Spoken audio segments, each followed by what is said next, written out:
Hello, everybody. Welcome to the weekly Spinner Rack. I'm going to be your host. I'm Chris, just in case you've never tuned in before. There's always new people, so of course there could be some new people that I'm greeting. Thank you very much for watching. What is this? It's going to be a show where I talk about the whole week in comics, from comic book news to reviews of just interesting stuff that came out this week. And I'm going to be drawing.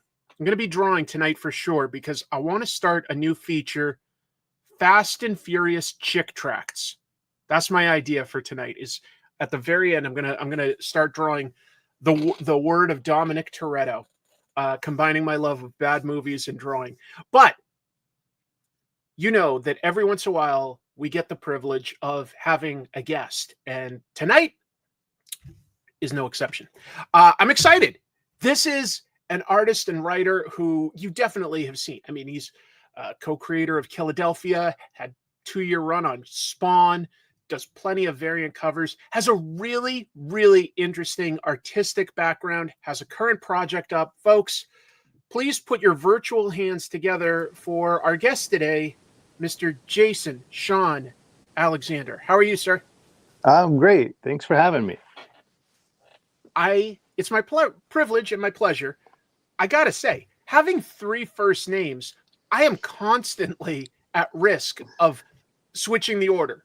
Maybe it's just me. I know who you are. I know your work. I'm constantly, whenever I say your name, have you ever gotten introduced at like a convention or anything with your name out of order, or is that just me? With what? Like you've got 3 first names. Yeah. Have you ever had someone like mix that up, or is that just me? No, I get called Shawn by a lot of people. Okay. And that's why I got to that place finally, because I got tired of, I was correcting them, but I'm like, it wasn't incorrect. So I'm like, so that's where I've gotten used to it now. Not to jump into the other thing, but like there was one line from Scrooge that would talk about how someone, if they didn't know the difference between him and Marley, he would just answer to both and he would just still conduct the business. So I'm like, there you go. That's awesome. Yeah, I'm excited. We're going to sort of build towards folks talking about Shawn's current crowdfunding campaign, which is Scrooge, based on A Christmas Carol. That's on Zoop, and I'll have the link in the description below. We're going to get there, but one thing I found interesting is in your description for the crowdfunder, you talked about how you started this something like 20 years ago. Is that correct? Yeah, right? 25. 25. That's a long time ago. Was there any particular reason why it got set aside? Was it just like you were busy, or you just didn't know how to complete it at the time? What was the impetus for setting it aside originally? No, I was hired. I did it was a black and white children's book version that was abridged, and I was hired by a small company at the time to draw this thing. So I drew like 85 illustrations in quill and ink, because I did everything dip pen at the time, and so I did everything pen and ink.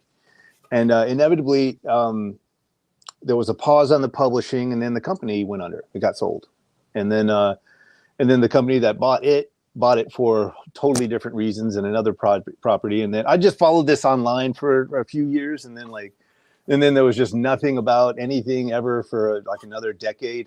So, oh my God. Inevitably I was just like sitting here with all this art. I was just like this has never gotten published. No one ever saw this. Dude, in a way, thank goodness that this is something that's like public domain, that you could just, take your own art and go, fine, I'll do it myself. Yeah. That was the initial reason. Like my wife found the art, and we were just like, she's like, what is this? And I was like, I did this thing. And then when we saw it, we looked into it, and then we're like, well, and it was initially kind of meant what I would call like a cash grab, because I was like, let's just take the story and print the thing. And I think it's a great idea. Yeah. I just, being who I am though, like I started putting the book together, and then I started fixing a couple of the drawings, and then that led to maybe elaborating on some more of the drawings, and then all of a sudden then it just became a thing. And I was like, you know what, I really do love this story. I love it. It's so good. It's like from my childhood on, I've seen versions of this thing, and I love it. There's something. I'm a emotive guy, and there's something about this Christmas story being so tragic and all this stuff, and it's No, it's true. Plus, Christmas and sort of ghost stories go together. It's a tradition we don't always think of, but it's a super old tradition to sort of tell ghost stories at Christmas time, and that's what this is. So you're updating a tradition, which is awesome. Yeah, I started reworking all of the, like, I realized it was only going to be one time I'd do this story, minus that first go, and I was like, you know what, I want it to be something significant, something the best that it could be. Sure. And so then I went through and I started the process of reworking and working on top of all the work digitally and kind of changing everything to more of an atmospheric and moody kind of a vibe. I can only imagine what that would be like to not just look at artwork from half a lifetime ago, but to have to look at it critically and objectively and say, like, well, how would I approach this now? How do I, what kind of changes have I made to my work? Like, did you feel like most of it still worked, or do you feel like you've massively reworked it? Dude, this has been the coolest project I have ever fucking done, because I thought it would just be reworking bad drawings, and my wife yelled at me. She's like, actually, no, these are all quite good and blah, blah, blah. And so I jumped on them, and as I'm working on them, it really, I know it sounds like a certain thing, but it really did feel like, and has felt like, a conversation with my 25-year-old artist self, and being like, oh, look where you were at this time. And I know I was referencing this at the time, and I was influenced by this over here, and like, and but it felt you could pull those sense memories as you looked at the art. Oh, very much. I knew, like, I had roommates at the time, and life was driving me crazy, and I went and stayed in a hotel for a few days and just worked on Scrooge. Oh my goodness! Just cut out the distractions by going to a hotel. Yeah. Wow, that's amazing. I didn't expect to talk about Scrooge this quickly. It is interesting. Let's loop back to it, but I want to latch onto one piece of it that like we're saying, 25 years ago you start this. So I was talking to a mutual friend, Jim Mafood, who's in the chat. Thank you, Jim. And he gave me some interesting background on you. He was telling me, and you tell me how much of this I got wrong. Maybe there's a game of telephone, but he was telling me that, like, around 25 years ago, you weren't necessarily committed to comics, even though you liked comics, but you were working on, like, special effects and makeup effects. Do I have that right? The years are a little tricky. Are a little off. I had only really done small indie stuff and my own stuff as far as comics went.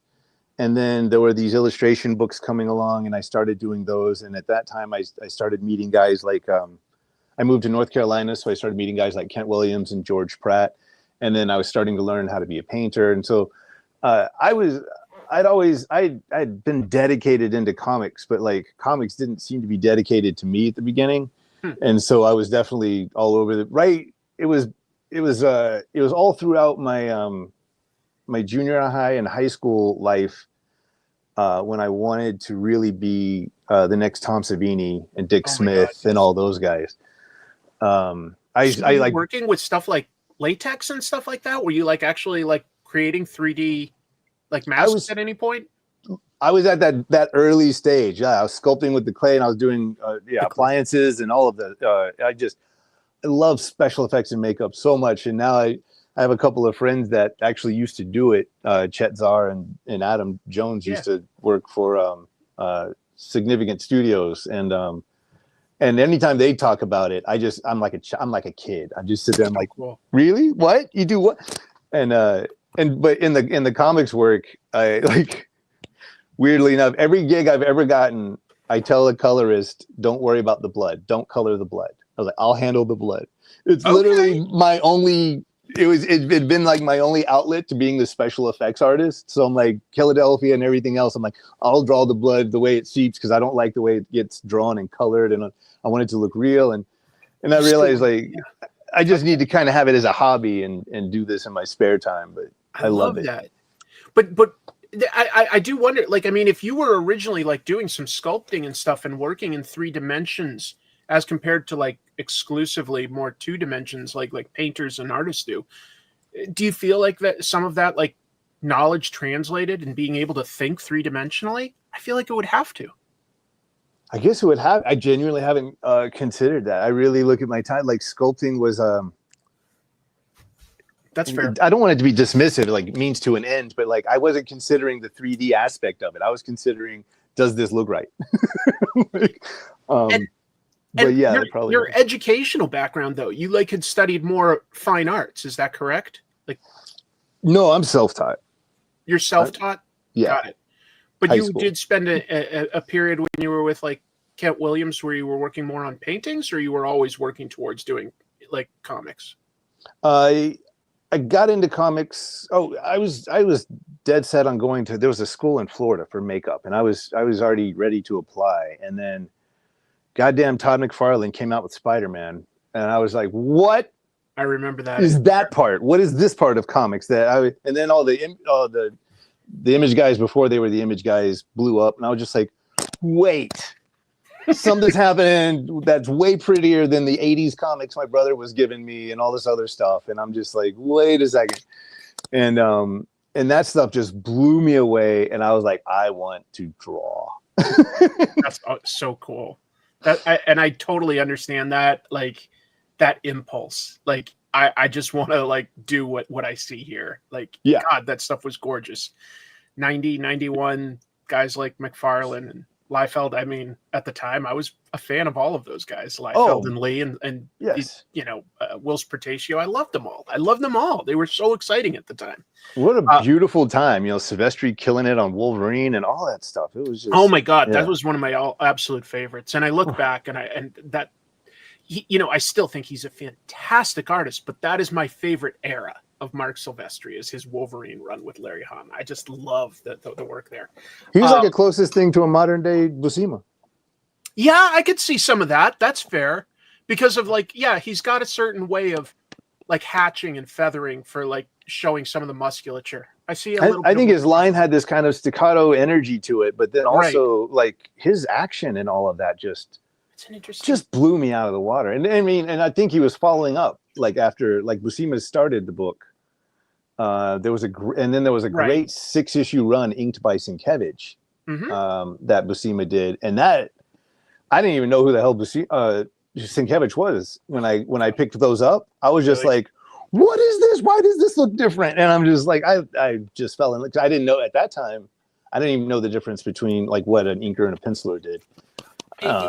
I would like drop dead if there was a resurgence in comics for like an inker with as bold a style as somebody like Sienkiewicz, or if Sienkiewicz could be motivated to like ink again. It's become, and I love having artists show their own art, but that's definitely become the current way comics are done. Like you pencil and you ink your own stuff, and like there's a lot less impetus on having those separate, and I miss some of those influences by guys like Tom Palmer and Bill Sienkiewicz and Klaus Janson. Like they added a lot. Anyway, we could go on a tangent there, but what's it like when you say, look, I look at McFarlane's stuff on Spider-Man, that inspired me to go, yeah, comics is what I want to do. And then one day down the road, you end up working for the guy. Yeah. How do you get over sort of that early fanboy enthusiasm, or do you not? What's it become? What's the relationship become? I don't. We're cool. He's bought a painting of mine. It hangs in the boardroom, which is really kind of cool, in the Spawn offices. And we're doing a new we're in the middle of literally in the middle, issue 4 of a 6-issue miniseries that we're doing together called The Freak, and it's just straight horror stuff. But like, it's never gone away. Not like I make the jokes that like when I first got the emails just asking if I wanted to draw Spawn, I just thought I was being pranked somehow. But I was just like, it's still weird enough that I'll respond. So sure, why not? Let's just see who's messing with me. And then when he said, "Yeah, that's great," and then he called, I let it go. I saw it was my phone said something was coming from Arizona, and I knew Phoenix was where he was at, and I was just like, no. And I literally pulled over to the comic book shop I was headed to, and listened to the voicemail, and all of a sudden, I mean, it still didn't make sense. He literally started off with like, I'm trying to reach Jason Stud Alexander, trying to figure out if we can draw Spawn better. I'm like, who's fucking with me? Who is fucking with me? That's so cool, man. And I called him back, and it was Todd McFarlane, and I was just like, holy shit, 17-year-old me was just doing cartwheels. That was still in you, yeah. Absolutely. I was just like, oh my God, you spawned that. You earned that. You know, you carved your own opportunity, putting in the hard work on like self-published stuff, you know, I mean, Empty Zone and stuff like that. I think that stuff all like speaks to more the business side of him going beyond what I like. This shows me that somebody's going to get something done. You know what I mean? It speaks to like somebody's workmanship, like their work ethic, And I know that I asked him, I was like, well, how did you find, like, a ways into it? I was just like, how did you find me? How did you come across me?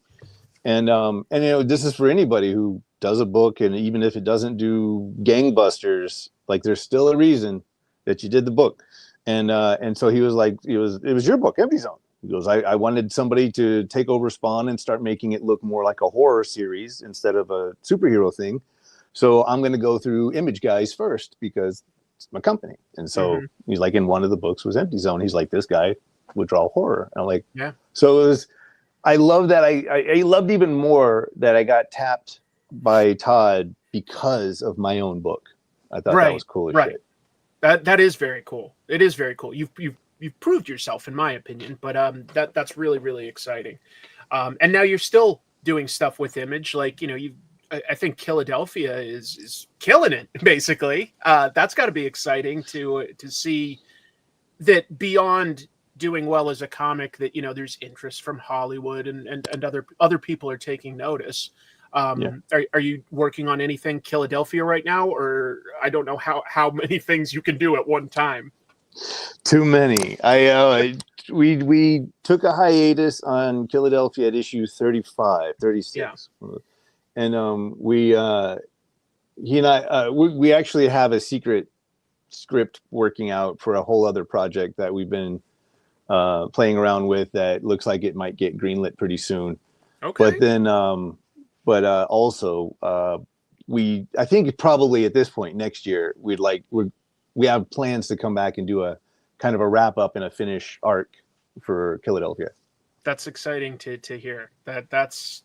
That's a book that like went in so many directions I never would have expected from issue 1. You know, you don't expect that like Blackula and Spawn will be elements of this book when you start reading it. You're like, this is like more of a crime book, and there's some supernatural stuff in it, and it goes some places you don't expect. But that's exciting.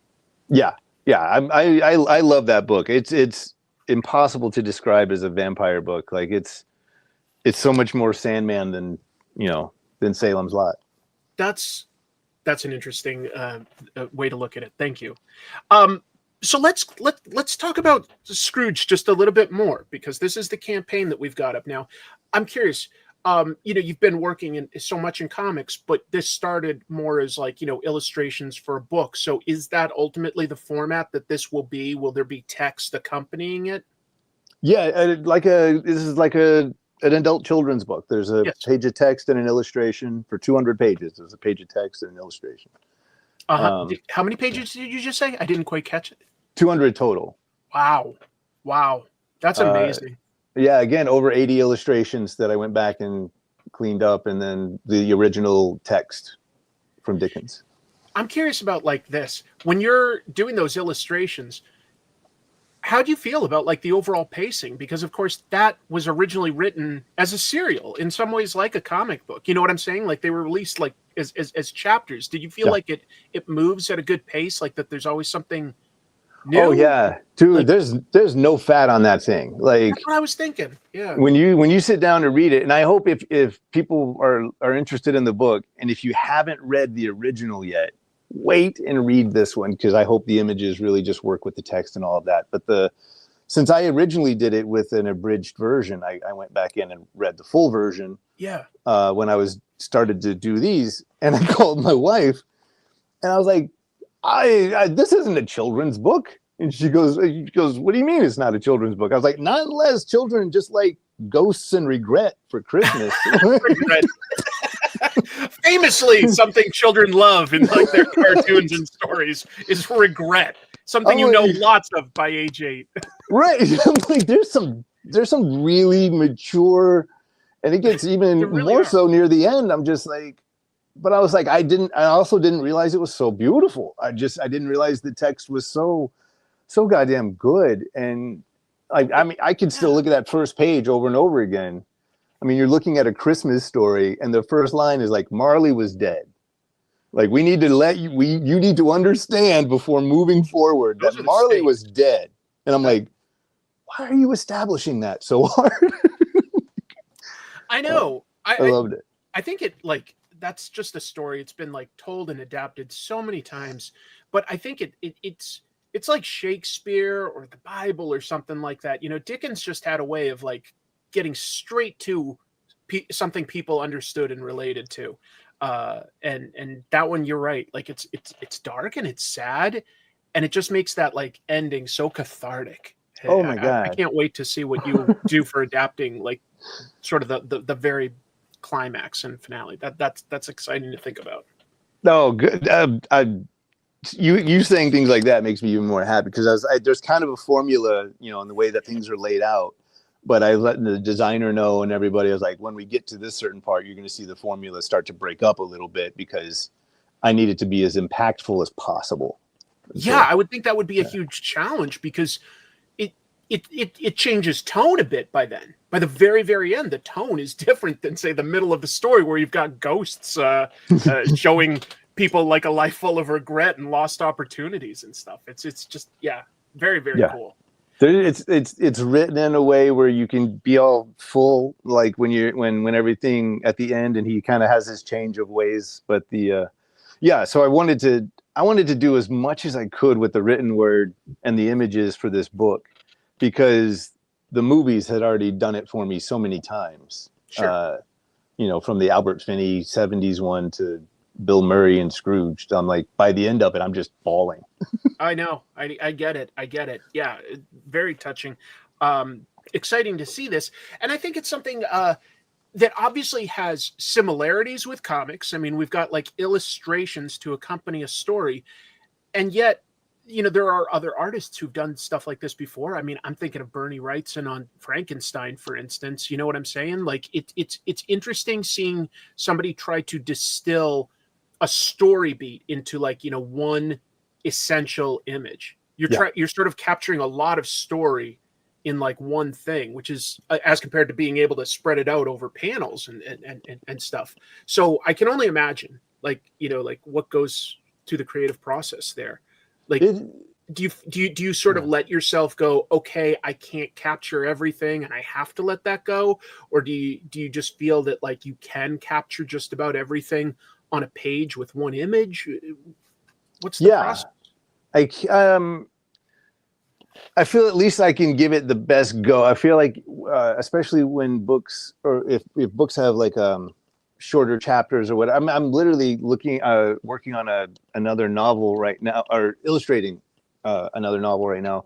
Really? Where each chapter is around like 5 to 7 pages, and so I'm literally just reading those pages, and there really is. There's like one key image that I feel like is kind of the climax, pivotal moment of that chapter, and that's what I try to focus on to kind of both nail it, and then hopefully it encompasses the rest of it. Well, folks, I again, the link to this campaign from Zoop is Scrooge: A Christmas Carol by Jason Shawn Alexander. It's already past its budget, so at this point, you know, you're buying into a project. And as of this recording, there's 11 more days left. Anything you want to like let people know about, you know, I don't know, the bonuses or extras or anything that you're trying to do for rewards? Anything you got to say about that? Or we hit one stretch goal, which was really cool, that everybody gets a free PDF that buys the book. But The 25K stretch goal is one of my absolute favorites because that will include 6 extra pages at the end of the book that will talk about the whole process. And it'll have images. Yeah, it'll have some of the original images, and it'll have the build up. If we can hit 25K, we can add 6 pages, and I can walk everybody through how I did this 25 years. Folks, let's try to push for that. This is a great story. You've got to love A Christmas Carol. I'm sure a lot of you love Jason Shawn Alexander. Let's see what we can do to unlock that stretch goal. That sounds like a really interesting and a good goal. I love that. Right, that's a cool one. That's a cool one. That's a good one. Better than like you get a bookmark. Right. Fine. There's another. I like bookmarks and stuff. But I'm a process. I'm a behind the scenes guy anyway. I love that stuff. I do too. It's part of why I just supported Sean Crystal's sketchbook, because he didn't just show sketches. He went into his work process. I find that stuff tremendously interesting. Absolutely. Yeah. Jason, thank you so much for giving us some of your time today. Anything else people should keep their eye out that's been announced, or do you have any socials that you want to mention? I think because I really love the community at Patreon. It's my full name. Jason Shawn Alexander is the account. But now Patreon allows you to link with other accounts that you like. And so we've linked with Ink Pulp, and we're grabbing a few others. And so there's just such a cool art community that people can not only just be fans of, but you can financially support and help artists pay their bills and stuff like that. I think Patreon is one of the coolest art communities. I love it too. Yeah. I love it too. It's literally what helps me keep the lights on at this point. But and I like it that people can just sort of decide for themselves what it's worth. But there's a lot of support out there, and I love it. Yeah, same. Tremendously interesting hearing about some of your stories and creative process. Best of luck pushing this campaign as far as it can go, Jason. Thank you so much, Chris. Thank you. You rock. My pleasure. Have a good evening. You too. All right. So, wow, that was fun for me. I hope it was fun for all of you watching both live and once this is on demand. We've got lots of news to talk about and lots of comics that came out this week. Plus, I said I wanted to draw, so I'm going to try to keep things moving. We're going to get into the news. Some of it's a little heavier, but I thought it would be fun to start with like a cool, fun interview. I hope that works for everybody. Trust me, I know about like what just happened in the comic book news. So, yeah, let's do the comic book news of the week. We're sitting on top of the story of the century here. Put an ad on the front page. Cash money for a picture of Spider-Man. He doesn't want to be famous, and I'll make him infamous. Hi guys, this is April O'Neil from Channel 6 News, and I am here in beautiful New York City.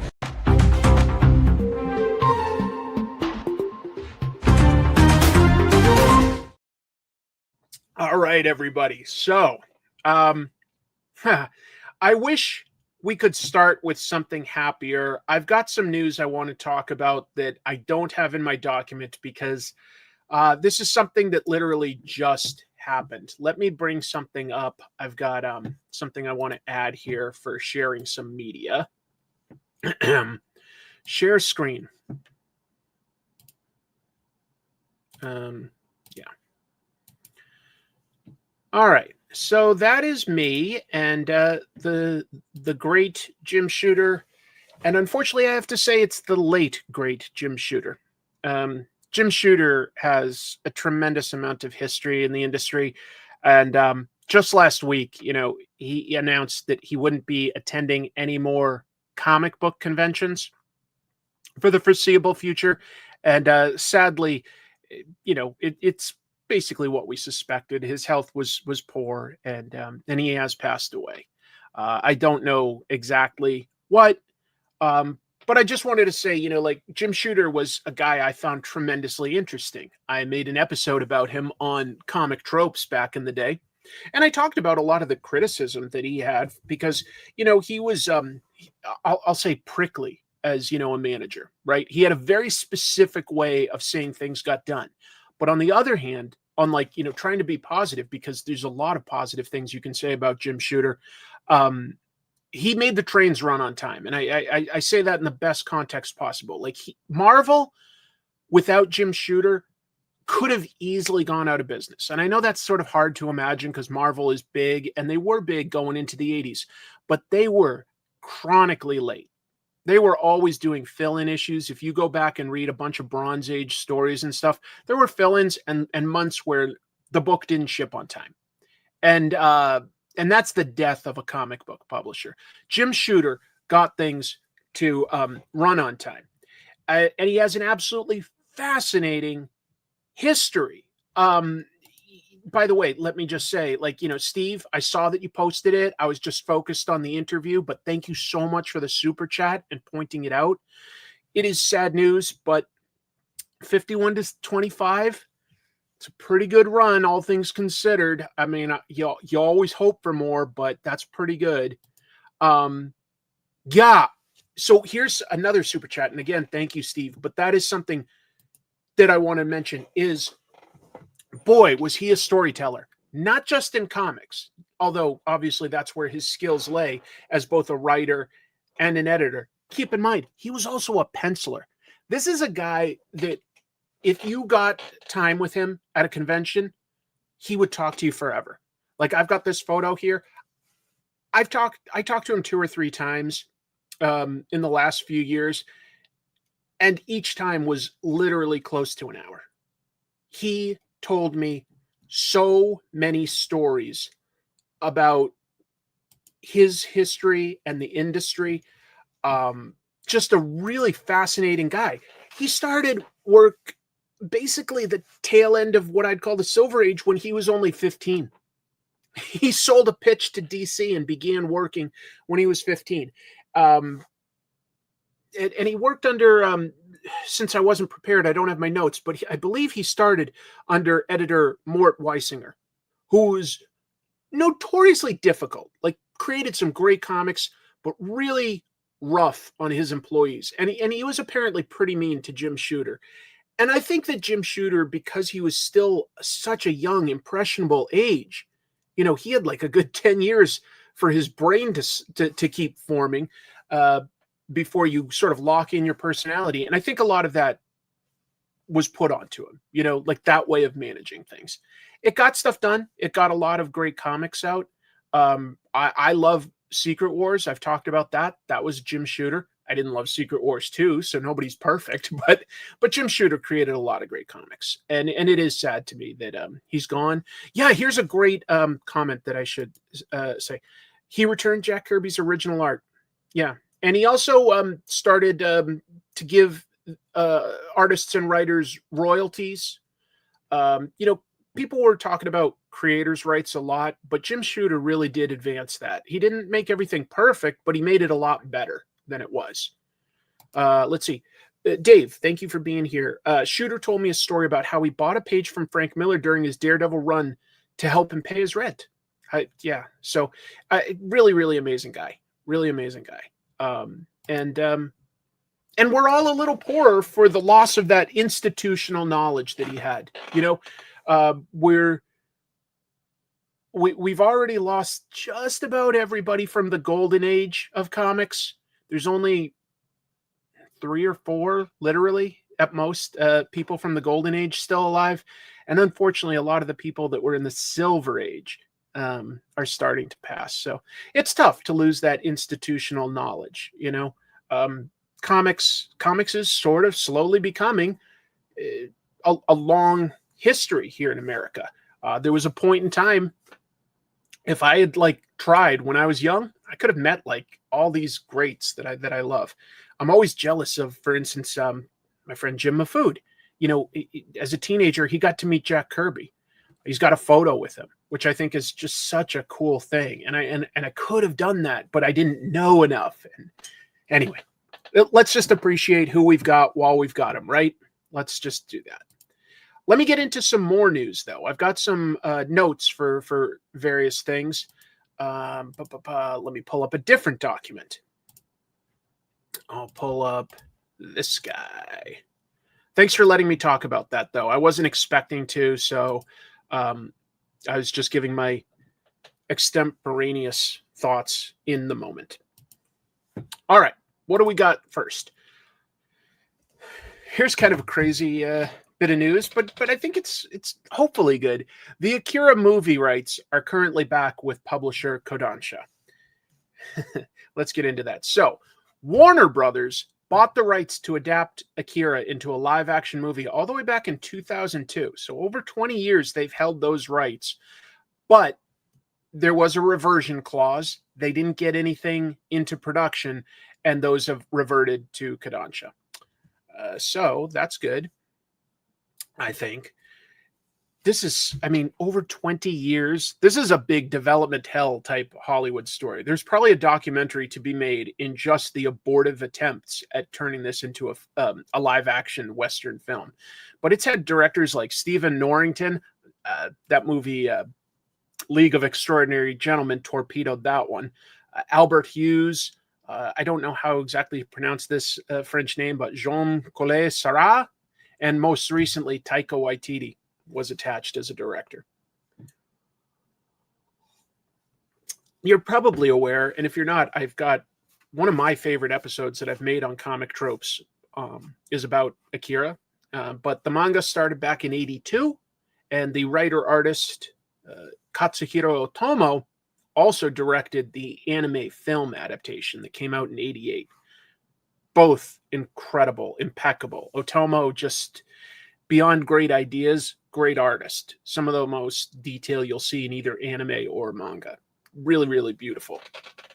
But yeah, I do recommend, if you don't know too much about Akira, check out my episode that I did. I got to shoot that in Tokyo in the YouTube studios, which no longer exist, but I think it's pretty. Like, I've got a background. You can see out the window. I was in Mori Tower, and you can see the Tokyo the Tokyo Tower behind me. I think it's a pretty view, and well, I don't know. I was proud of that episode. So it didn't happen. The Hollywood Reporter says that there's basically a bidding war going on for the rights now. But I bet that has to be tempered by the fact that Western live-action adaptations of manga and anime have not really gone well. You know, Ghost in the Shell and Cowboy Bebop. I love both of those original properties. The live-action adaptations, they just weren't successes. They weren't successes. So I think you lose something basically going from animation to live action. I'd say that, with all these Disney movies where they're making a live action version of an animated thing, they do well. And that maybe that's because they've got a good story and good actors. But I think you lose a lot of the energy and the personality when you go from animation to live action. It can be done, but it's not always great. Let's see. I wonder how much money has been thrown at Otomo to get involved with the live action version. Otomo probably wants nothing to do with it. Probably not. I think he's pretty satisfied with what he's done. I've never seen the live action Fist of the North Star. I'm not really too sure about that one.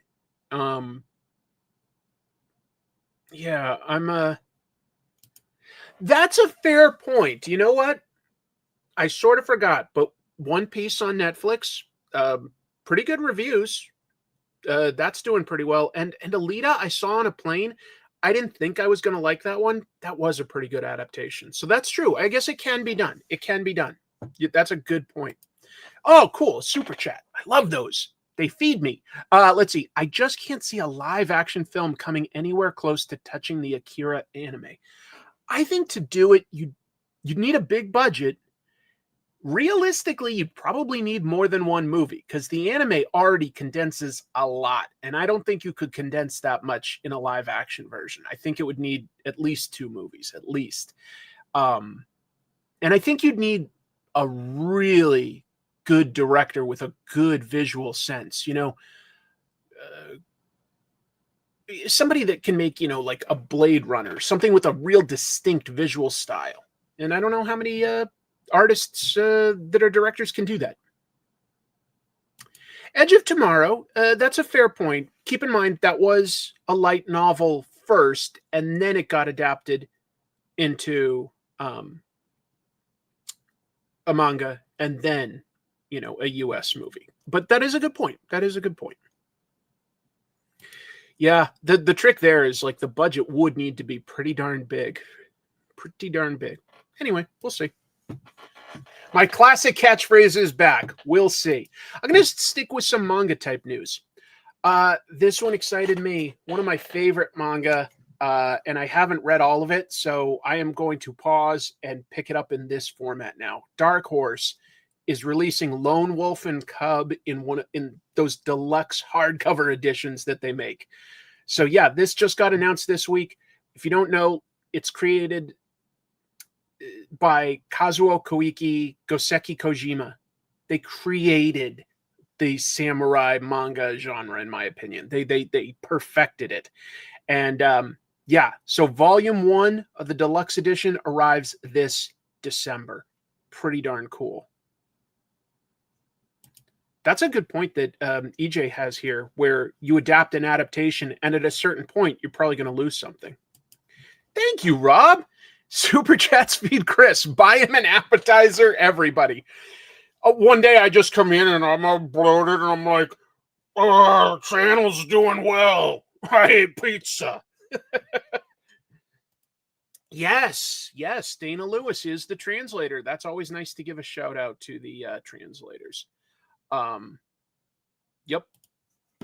Anyway, let me jump back. So these are presented in the oversized hardcover volumes like Berserk or Trigun, if you've seen those on store shelves. 720 pages, $54.99. The reason I like Lone Wolf and Cub is because each story sort of has a twist to it. Like why somebody has hired the titular samurai of the story, or what they're really up to. There's always like betrayals and twists and turns with the story. It's always got a little bit of a twist to it. If you don't know it, I'll just high level. It's pretty episodic, to be clear, but it follows Ogami Ito. Once the shogun's executioner, pretty esteemed position, he's fallen from grace after false accusations by a rival clan. With his wife murdered and his 3-year-old son to protect, he chooses the path of the Ronin, the masterless samurai. So he's just constantly in the Edo period, wandering town to town, taking on work where he needs to. He's just an impeccable swordsman. So there's very little, of like the traditional like clang, clang, clang back and forth. No, if this guy attacks you, you're probably going to die pretty fast. There have been a lot of live action adaptations of this, but by Japan, I'll point out, that are really good. I like the fairly recent shows, like maybe 5 years ago, there was a live action TV show. Love the 70s version, and especially the films of that era. They're kind of gory, and like the kid is aged up a little bit. He just doesn't quite pass his 3, maybe more like 5 to 6, but that's just logistics. It's really cool. It's really, really cool. Trust me. You know what? Oh, I thought I had a Lone Wolf. Oh, I do. So, Dark Horse originally released them like this. It was before manga was as ubiquitous as it is today, and they've reissued it like this, but it's like a mini version. And this is nice too, having the pocket-sized version. They also had Frank Miller do covers for it. And Miller does have a little bit of a style that's influenced by these guys. So like, that's fair. I like these. They've won Eisners and Harveys for their presentation, but I think it would be a little more satisfying to see the artwork on a bigger scale. It's like, is it going to be heavier and a little more awkward? Yeah, but these are tiny. These are really tiny. That was hard to put up with my bad arm. They also originally came out as individual issues, by the way. But anyway, I wanted to pass that on because I love that book. Here's more of a fun, weird one. A dying Japanese island tries manga. This is their attempt to survive. So, you may know this. Japan is facing a declining population. Their population is going down. And because it's going down, that's also exacerbating. A lot more people are moving to the cities because that's where the opportunities lie. Because there's less opportunities as the towns get smaller and smaller. There's one island that only has 11 residents left. And so they're turning to an idea with Manga to try to rebuild the community. It's an interesting idea. It started in April.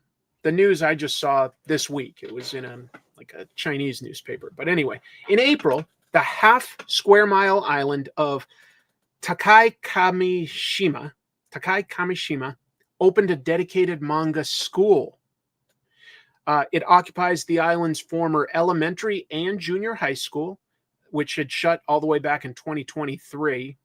Just wasn't a need for it anymore. It's renovated, repurposed. They've got 3 classrooms and a manga reference room. They've got 6 intensive courses that they offer, with full-day classes held twice a month between late May and early July. Right now, their curriculum covers building storylines, illustrating characters, backgrounds, robots, machines, you name it. But yeah, just an interesting idea. I wish them luck. It's a bummer to me that some of these beautiful smaller towns in Japan are just turning into ghost towns.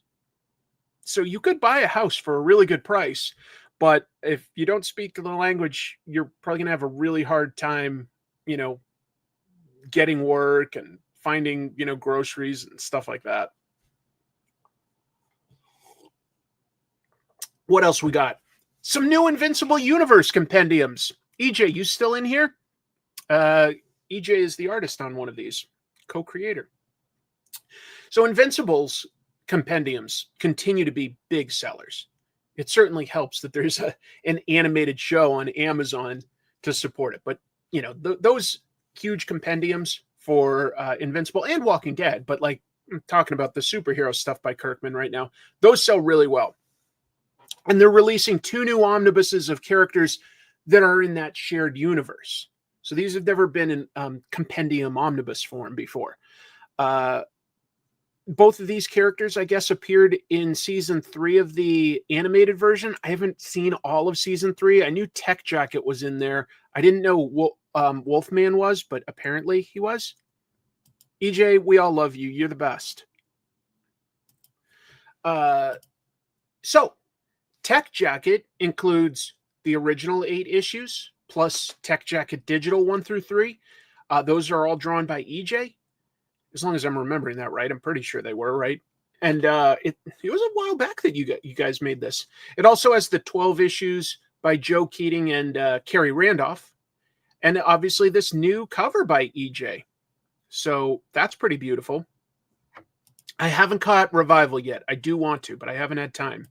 I'm really working hard on the new comic tropes. The Astounding Wolfman. That's a fun superhero idea. The idea of taking a werewolf and turning him into a superhero. I mean, yeah, Marvel did it, but this is a very different take on that material. Anyway, it's got the whole 25-issue run by artist Jason Howard, a new cover by Jason, plus Wolfman's guest appearance in issue 57 of Invincible. So that's fun. Oh, these both come out November 9th, $39.99. For basically 25 or so issues. That's a good value in my book. Yeah, I like it.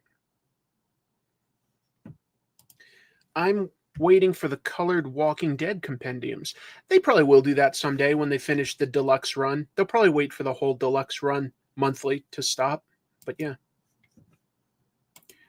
If you haven't read them before, I sincerely recommend both of these. I think all of the related Invincible books were fun. I liked Brit a lot. Not just the Tony Moore, Robert Kirkman issues, but there was a run by my late friend Bruce Brown and artist Nate Belgard that I thought was really strong. There's been Guardians of the Globe books. There's been a bunch of related books that take place in the Invincible universe that I think are darn strong. So here's some of the bigger news that came out this week. I think that this is something that's got lots of fans talking. We've all in this chat room been talking every time there's a new issue of Transformers. We're like, I wonder who's taking over after Daniel Warren Johnson wraps up his 2-year commitment. The answer is Robert Kirkman himself and artist Dan Mora. I didn't think any of us would have had that artist on our card. If you bet on that, you are winning big because those were long odds. But yeah, Skybound announced Robert Kirkman and Dan Mora, the next team to take over Transformers. That will follow the Daniel Warren Johnson, Jorge Corona books. Starts with issue 25 on October 8th. Am I surprised at Robert Kirkman taking over? Not even a little. I know that he absolutely loves Transformers. It's probably part of why he went after the license. And I think it just makes sense. I'm not surprised at all that he was ready to take over that. And he is a different writer than Daniel Warren Johnson. Don't get me wrong. He is. I think it would be fair to call him more plot focused than character focused. But I'm not surprised by that. I think it makes sense. Dan Mora, though, I mean, that is DC's go-to guy. So to pull him away for something like this is very unexpected and surprising to me. Well, I don't know how many he's staying on, but yeah, he draws fast, I guess. What else? The series colorists, Mike Spicer and Russ Wooten as the letterer, they're both remaining on. Good. A little bit of continuity there. David Nakayama is signed as the main cover artist. So there's going to be variant covers, but the main cover each month, that's going to be by David Nakayama. Great fit. He's a guy that grew up with Generation 1 Transformers, loves it. I think it makes a lot of sense. Issue 25, this was interesting.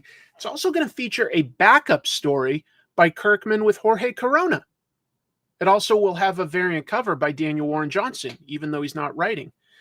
So some big names, but I really think that for these properties, if you want to keep them doing well, I think you got to keep a big dream team. You can't just slot in anybody. You need to keep drawing in new readers if you're going to change the creative team, and you can only really draw them in with big names. So, yeah. That's somewhat fair, but let's see how many Dan Mora stays on, right? What else? Here's something unexpected, though. Bleeding Cool reports, and this could be like a rumor that goes nowhere, but it sounds plausible. They say that Hasbro, who is definitely got to be pleased by how well the Energon Universe comic books are doing, have accepted a pitch by Robert Kirkman for an animated Transformers / G.I. Joe crossover cartoon show. Neither of these have had a cartoon in a little while, especially G.I. Joe. So I do find that pretty believable. I think Hasbro would be very motivated to have a Transformers cartoon, and if they could find a way to like include G.I. Joe, and they've already got this new sort of universe that works, I believe that. It's a rumor. That is not Hasbro confirming it. That is not Kirkman confirming it or anything like that. It's a rumor, but it sounds darn plausible to me. Really does.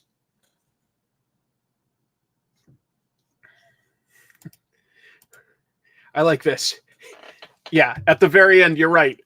Optimus Prime should give a closing monologue with the "What I've done." That's about as good as you're going to get me singing.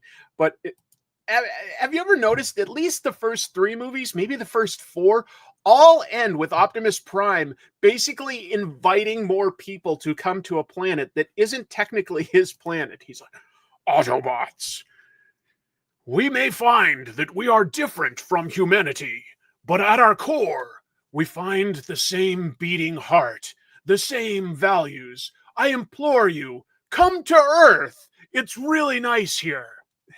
Every time it ends with him going like, "If you're still out there and you're looking for a home, come on and crash at Earth. Humanity has plenty of couches for you." It's true. Walking Dead and Invincible are both big successes. So I can understand another company wanting to be in bed with him. Thank you there. Hope you are doing well. I think there's a lot that I'm happy about. I'm being productive both at my day job and on Comic Tropes. I'm happy that my wife is on a medication right now that gives her a good amount of energy. That's nice. So I'm trying to be positive. Am I in physical pain with my shoulder? Yeah, but I do think it's healing a little bit. I do think in general it's not good, but it's better. I'm not in absolute excruciating agony. So there's a lot to be happy for. I just need to monetize the channel better, like either better thumbnails, clickbaity titles, the occasional sponsorship, things like that. Autobots, just so that you know, Jazz is now dead. But don't worry, we have new friends, Spike, and a really dumb inventor guy.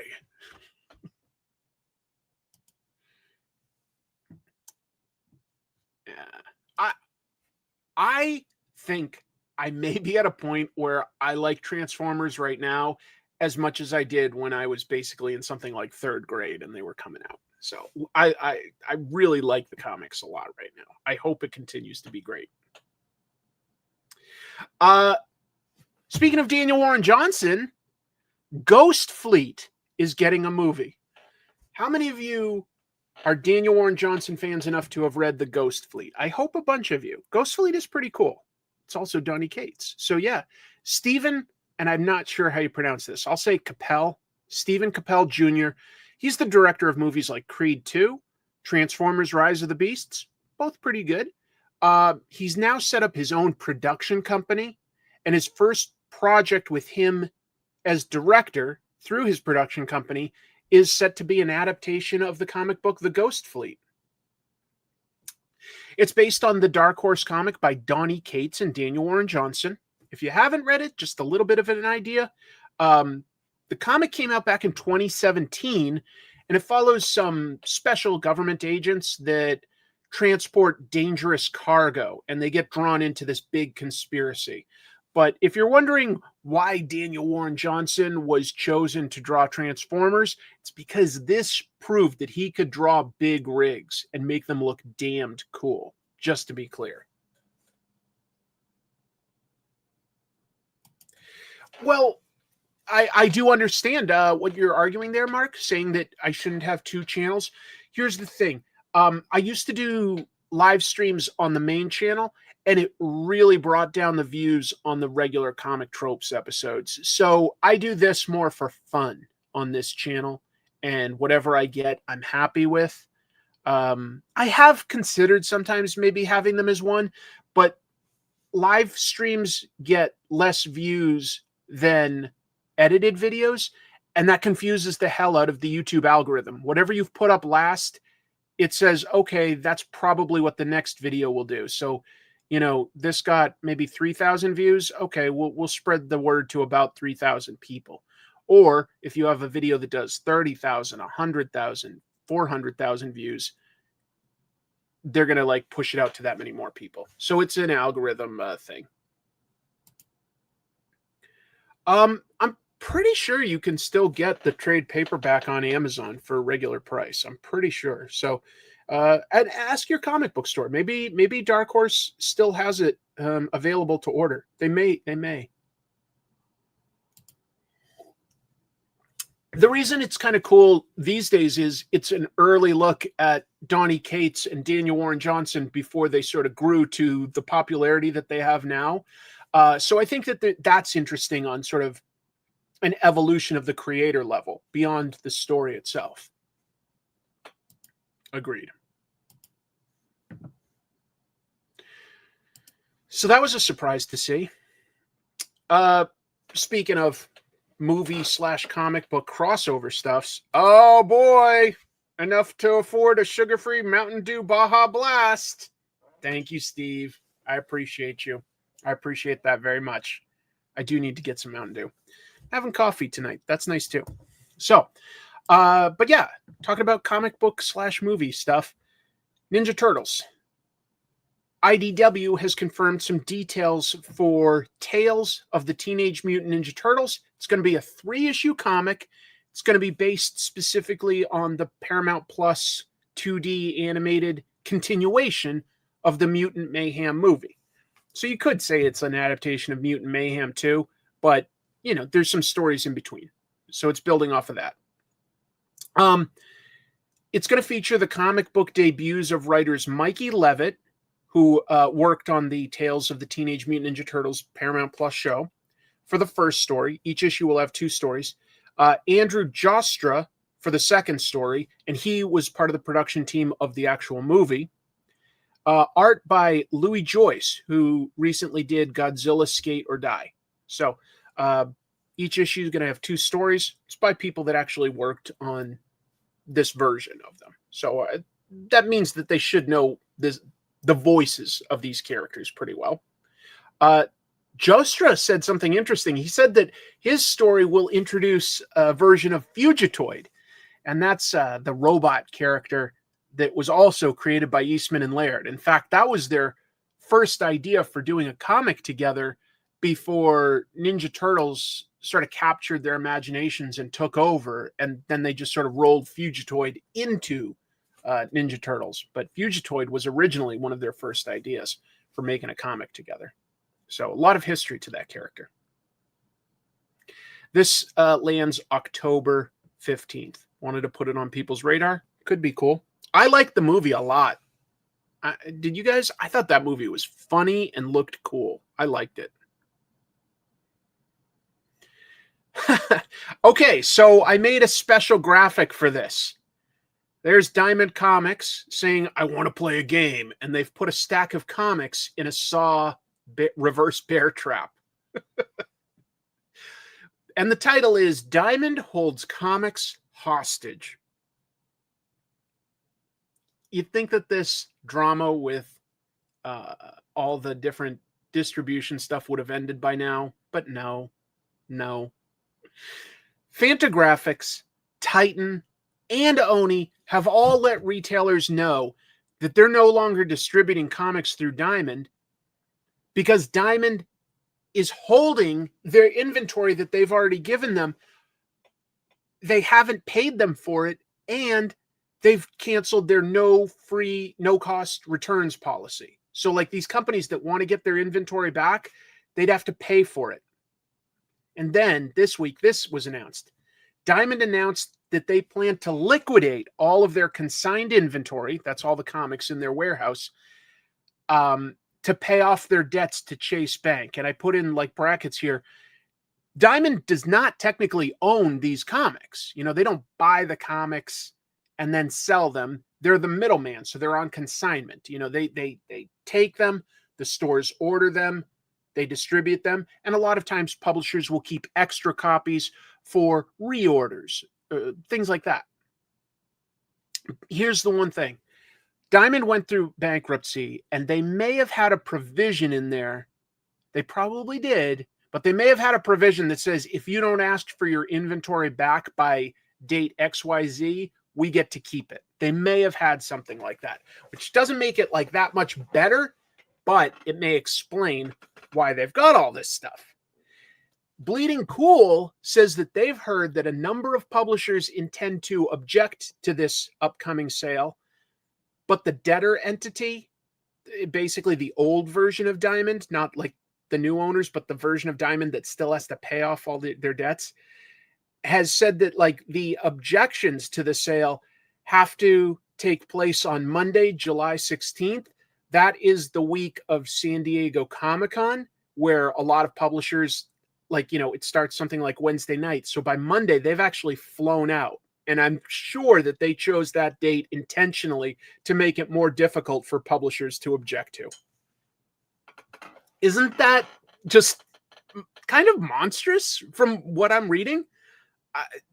It does get more insane every week.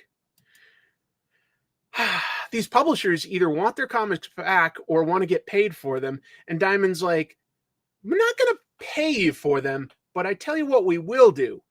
sell them all at discount and keep the money. It's like that, basically. I'm joking around, but it's not too far off. Let's talk about a more positive distribution thing. I was excited to see this as an idea. There's a new indie distributor out there, Pulp. So Pulp has launched as another way for indie comics to have an option to get into stores. They keep having these different ideas for, like, different places have different ideas for how to help indie comics, because that is the one thing that's probably hurt the most by Diamond kind of going under is having distribution for indie comics to comic book stores. So I got this off of Publishers Weekly. They've got an article, and it says that it's made up of 13 creators at the time of launch, open to more. Members will support Pulp's operations on a voluntary basis, with 5 core members handling essential distribution business. Okay. Authors will retain 100% of profits from their work. Shipping costs are going to be covered by the buyers, stores basically, or individuals. It launched June 20th. The inaugural catalog had more than 50 different indie comic titles. It says that it aims to distribute works across a range of formats, serialized comics, graphic novels, probably art books, all different genres, both to comic book stores and to readers. So definitely a startup, I think we can call it, but it's nice to see that people are trying new things to try to get distribution out there for indie books. But that is the one thing that really hurts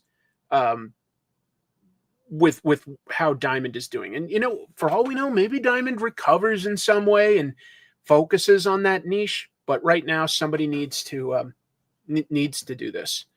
And there we go. We're trying something a little different. Best of luck with it. Yeah, I'm always excited for new ideas. Yeah, I'm excited to see what they do too. And good for them.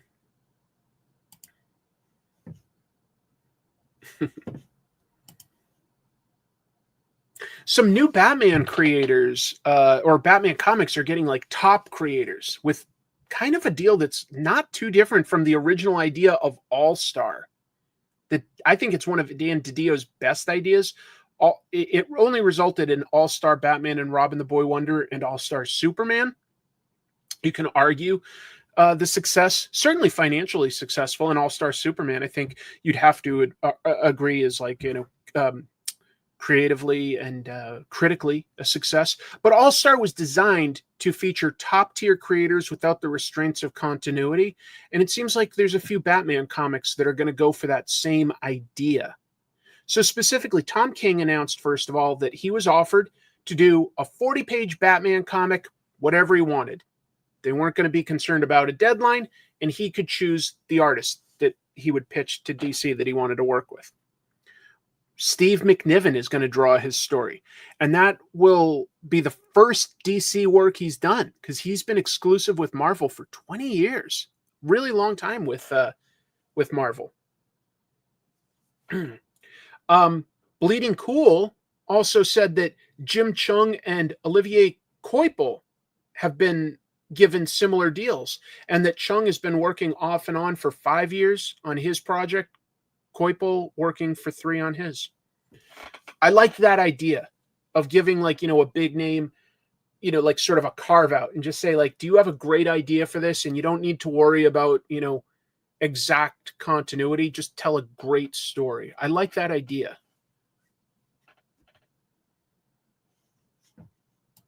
I don't think I ever caught that episode of Cartoonist Kayfabe when they talked about All-Star Batman and Robin. Jim Rugg didn't like it, I guess.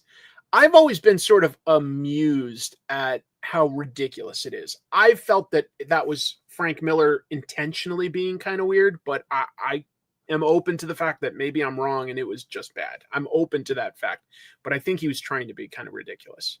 I'll have to go back and watch that because I like to see Jim Rugg worked up. He does? Oh, that sounds good. That sounds good. Okay. All right. I missed a good one then. You know, God bless those guys. I missed the show, but the daily uploads I could never keep up with. So I had to pick and choose my moments of when I could watch an episode because I was just always working. Yeah, obviously Raphael Grandpa's book has been taking a while to come out, but you know, it'll come out. It'll come out. Which is worse, Hush 2 or All-Star Batman? For me, I'll say Hush 2 is worse. I'll say Hush 2 is the bigger disappointment because even though All-Star Batman is definitely ridiculous, I kind of laugh at it. It's really weird. Hush 2 just feels inert and boring. And I think weird and bad is still more entertaining than boring. So that's sort of my take on it. I'm the goddamn Super Trooper as Batman reference. I don't wear hockey pads. I also do not wear hockey pads. I was born in a hockey rink. You merely adopted hockey pads.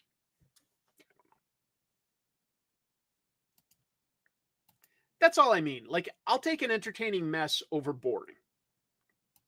That's me. Speaking of Batman, Jock's famous Batman cover, I think that, you know, you've probably seen this, even if you don't know off the top of your head who Jock is. I mean, this was a brilliant cover. This thing is incredible. That is so captivating. What an idea. What a concept. What an execution. I think it's a fantastic cover. An all-time comic book classic cover. Sold this week for big money, but there's something to it. So, Jock's famous cover. This was made for Detective Comics number 880 by Snyder and Jock back in 2011. It sold this week on Heritage Auctions for $288,000. That's a lot for something that's, you know, less than 20 years old, right? Yeah, I had to do some math. That's a lot. That's a lot. However, Jock didn't earn that because he actually sold it years ago to the collector who did auction it off. So, Jock posted to social media that he actually sold this shortly after he made it, and that he has made his peace with it. Just, it is what it is, you know. I saw Dave Johnson post about this and saying, you know, comic creators, you know, when you can, please hold on to your artwork, or if you can't hold on to all of it, at least try to hold on to covers and, you know, splash pages or character introductions, because that stuff is likely to be worth something down the road if you can hold on to it. You know, I mean, I see, like, say a bunch of this Daniel Warren Johnson art or Jorge Corona art going for sale by Felix, the art dealer. And I'm like, good that they're getting like this sort of secondary pay beyond, you know, whatever they're getting paid monthly and probably royalties. But you have to imagine that 5 and 10 years from now, that artwork's going to sell for a lot more. A lot. Jimmy Palmiotti posted something that I thought was a really interesting idea. I didn't see a ton of conversation about it, but I thought it was an interesting idea. He was asking, do you think that artists should get a percentage of future sales? And I think a lot of us would say, like, morally, of course. How do you do that? Well, you know, maybe there should be a contract when you sell it the first time, and whoever goes on to sell that, a certain percentage of their sale has to go back to the original artist. Like, maybe there should be a contract like that. I think that would be a very reasonable thing, because maybe you keep it, you know, maybe you don't resell it. Maybe you want it and the artist is fine with what they've sold it for. But suppose it goes for hundreds of thousands of dollars like this. Doesn't the artist deserve a little something on at least that first sale from the collector? I think that they do. I really do. I think that they deserve something like that if their work has appreciated, because they have likely made that value appreciate by continuing to do good work and bringing up their profile. I think that, like, a contract like that What if you lose money? I think that that's the risk of the seller. But if you make money, well, you know what? Make or lose money. I think you owe, like, because I'm saying it as a percentage. Like, say you bought, I'll keep these numbers simple, Dave. I buy a cover for $100. I buy a Superman cover for $100. 2 years later, I put it up at auction and it only sells for $50.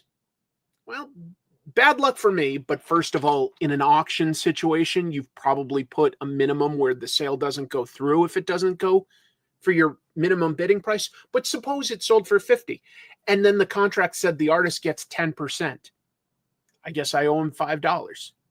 And obviously those numbers can ratchet up if we're talking about huge numbers. I don't think it's a bad idea. I don't think it... I think it protects the artist a little bit and incentivizes them to sell smartly. It's just an idea. I think that would destroy the art sales in the long term. I don't think so if you know that going in. I think if you know that going in, you know that you are buying the original art and you can keep it if you want, or if you sold it, you get 90% of the sale. I don't know. You know, hey, I'm bringing it up based off of Jimmy Palmiotti's question more on the morality of it, but I think it's a conversation worth having. I don't think it's something we can solve right now, just talking back and forth and, on a silly little podcast, but I think it's worth talking about the idea that, maybe artists deserve a secondary percentage.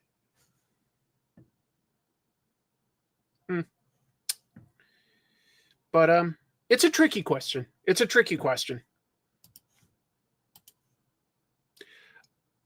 going to move on to something else. Now we're going into some Marvel news, but Jose Villarubia, sorry about that, great colorist and great teacher and historian as well.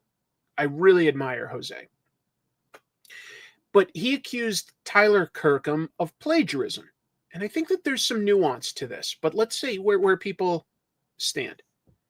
It would be hard to track. I'm just saying if it was done in some big public setting like a auction, you'd have a contract to talk about. All right. Let me talk about this. By the way, this is two different artists' piece of work here that I'm showing you. Obviously the same, right? I mean, you don't even have to have me lay one over the other. You can just tell, right? But let's talk about it. So, colorist Jose Villarubia posted on Facebook this week that Clover Press had used an image, that's the one on the right, for their Art of Tyler Kirkham book that was plagiarized from the famous John Romita Jr. and Sr. piece that he colored. Yeah, they do look the same, don't they? They are the same. They are the same.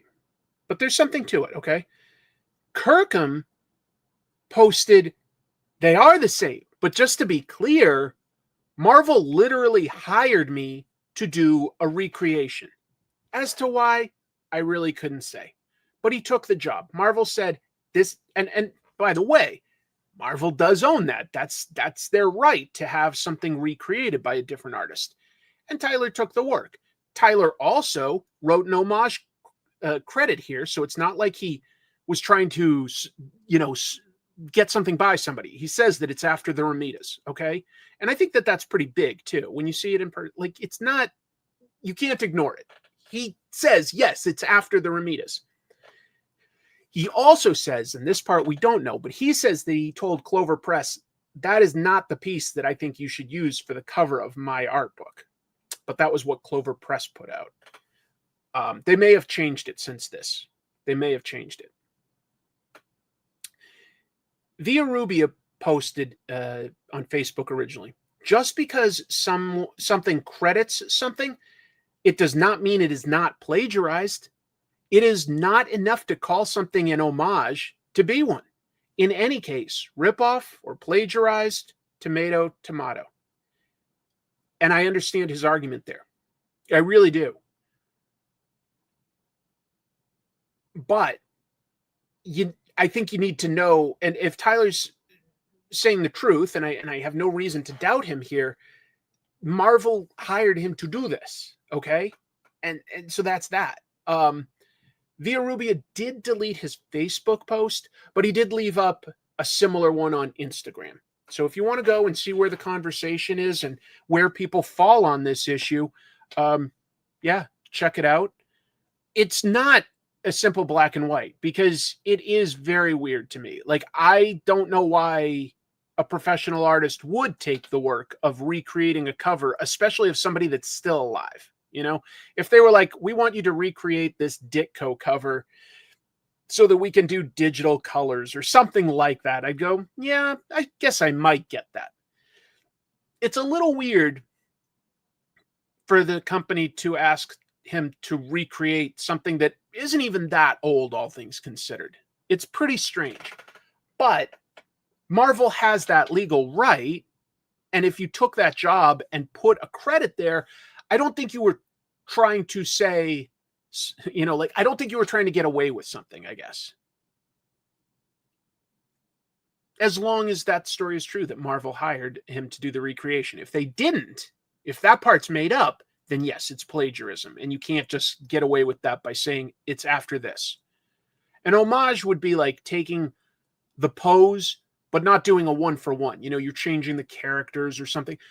I've done an episode on the famous, all the La Pieta homages and covers where somebody's like cradling somebody that's dying. It's a nod to a famous sculpture. So anyway, I don't know. I don't know why Marvel would do that. I think it's also pretty dumb of Clover Press to have decided that that would be their cover image when there's all sorts of other good Tyler Kirkham art that they could use instead. So that's very questionable to me. This Marvel cover, by the way, they also had John Romita Jr. basically do a minor recreation for a later issue of Spider-Man where he's instead at the edge of a building instead of on this little steeple thing, and he's got his hands on the edge of the building, but otherwise is in a similar crouched position with it raining like this. So that was already done. I've also seen this cover beyond being used on Spider-Man. It was used on an art book about both John Romita Jr. and Sr. It's called The Romita Legacy. So, I don't know. Pretty weird. Pretty weird story. Here's something hopefully fun. The Spider-Man trilogy, the original movie trilogy, is getting re-released. Whoops, that didn't come in the right order. So Fathom Events, if you've come across those like, you can't use your sort of regular movie passes for it. It's just sort of a special engagement where they put a movie in theaters again. But Fathom Events are re-releasing the Tobey Maguire, Sam Raimi Spider-Man trilogy in both September and October. The event starts with screenings of Spider-Man on September 26th, Spider-Man 2.1 on the 27th, and Spider-Man 3 on the 28th. And then they've got another series of dates, I want to say October 6, 7, 8. You can double check. But Spider-Man 2.1, it's called that because they've upgraded it to 4K resolution and added 8 extra minutes. So not quite a director's cut. That's why it's not, say, 2, the director's cut, or 2.5. It's 2.1. But Spider-Man 2 is a damn good movie. Certainly a really good superhero movie. That might be fun to go to the theater and see on the big screen again like this. Could be fun. So I thought I'd just put that out there. You make your own choice. I only have a little bit more news, and then we'll get to reviews. The unreleased Ironheart comic. Unreleased.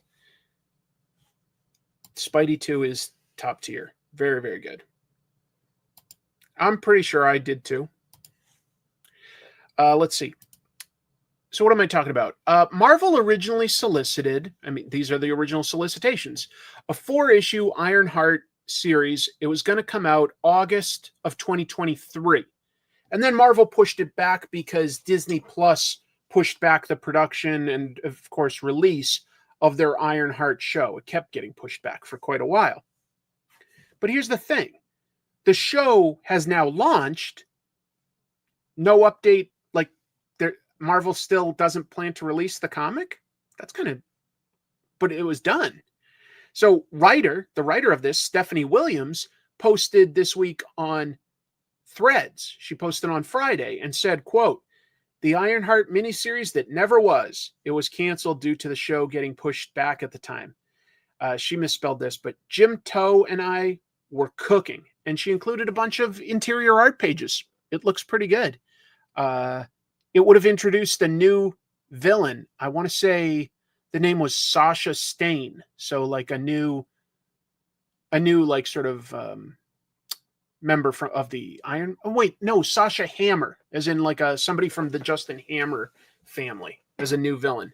Would have followed up before this. Jerry Duggan had been writing Ironheart, and he'd ended that with Riri Williams getting the Mandarin's 10 rings. So I don't think that Marvel has ever updated or changed that since then. Ironheart has those rings. I think that this would have addressed some of that, but yeah, not to happen. Just thought I'd mention that because Stephanie shared this on Threads.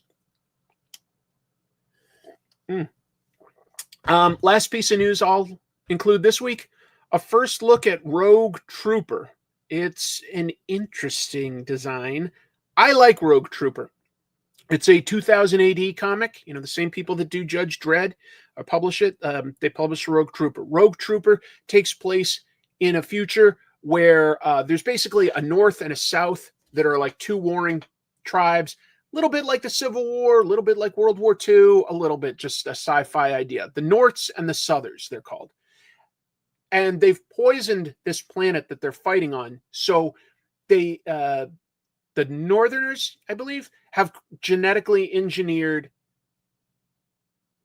soldiers that can fight on this poisoned Earth, and hence this blue-looking soldier here known as the Rogue Trooper. His whole squad gets ambushed, and it's just him, and 3 of his teammates have their personalities encrypted on microchips in his helmet, his gun, and his rucksack.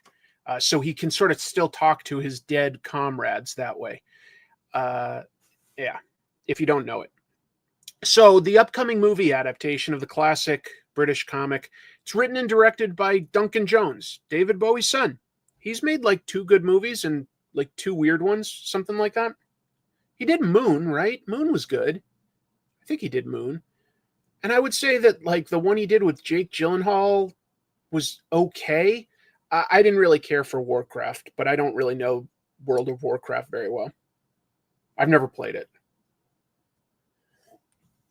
They released 4 still images. I'm including 2. Principal photography was this. It was actually filmed with actors. It was filmed in 2024 using the head-mounted camera technology and expertise of a company called Motion Grinder. And then imagery and animation partner Treehouse Digital processed and applied the data to the characters within Unreal Engine 5. That's interesting, using a pretty versatile video game engine, but one that like can't render all the sort of background stuff. So they then handed it over to Liberty Films' own VFX and animation teams to light and finalize. So yeah, there's Rogue Trooper on the top. Down here, this is Jermaine Clement and Matt Berry. They just play some like little thieves that like profiteer off the war. They steal stuff off the battlefields and sell it. You didn't know that David Bowie had a son? Zoe Bowie was his name, but he was like, yeah, I'm going to go by Duncan Jones. Thanks. Congratulations. I think Rogue Trooper is a very cool comic. I would not say so, because just to be clear, you've definitely seen the artwork by the first artist, the co-creator. It was Dave Gibbons. Dave Gibbons was the co-creator of Rogue Trooper. Yeah, the guy that does Watchmen and, Martha Washington Goes to War, stuff like that. Like, Dave Gibbons is incredible. He was the original artist and co-creator of Rogue Trooper. I don't know what to make of this yet. It's just some still images.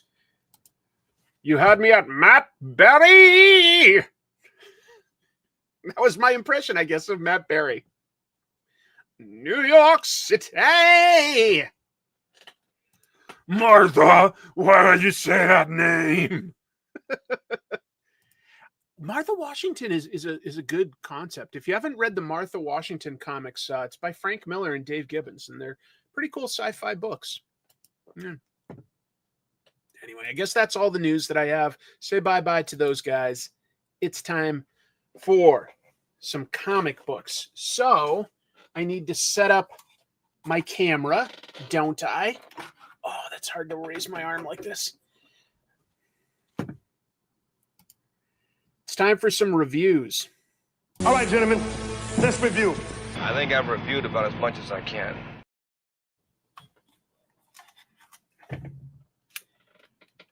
Reviews. Just being silly, guys. I'm turning on my second camera here. Let me set this up. I'll be right with y'all. Getting it focused up. Bring up some comical books.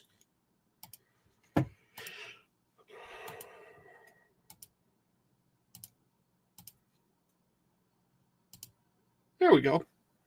I'll adjust that. Did I watch the original Thunderbolts retrospective by B-Mask? I don't know what B-Mask is, to be honest. Should I? Is that YouTube? Is that a TV station? I don't know. Sorry. Yeah. Knight Rider. Just being silly there.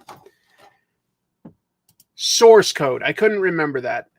Source Code was kind of good. It was interesting. I wouldn't call it great, but it was good. Oh, it's YouTube. Got it. Sorry. No, I haven't seen it because I'm afraid I'm not familiar with that one. Let me adjust this to be a little closer. So there were a bunch of interesting comics that came out this week. Some that I absolutely loved. Some that were fine. You know what I'll talk about? Let's talk about this. Ultimate Spider-Man with art by Mark Cacchetto. I got it right. Nailed it. People telling me I used to mispronounce his name. A, I did a video on him, and B, we talked about it at the top of the show, but thank you. Yes, sorry, it did just happen shortly before I went live, but it was the first news item that I talked about. Sorry. It's sad, but I don't want to talk about it more.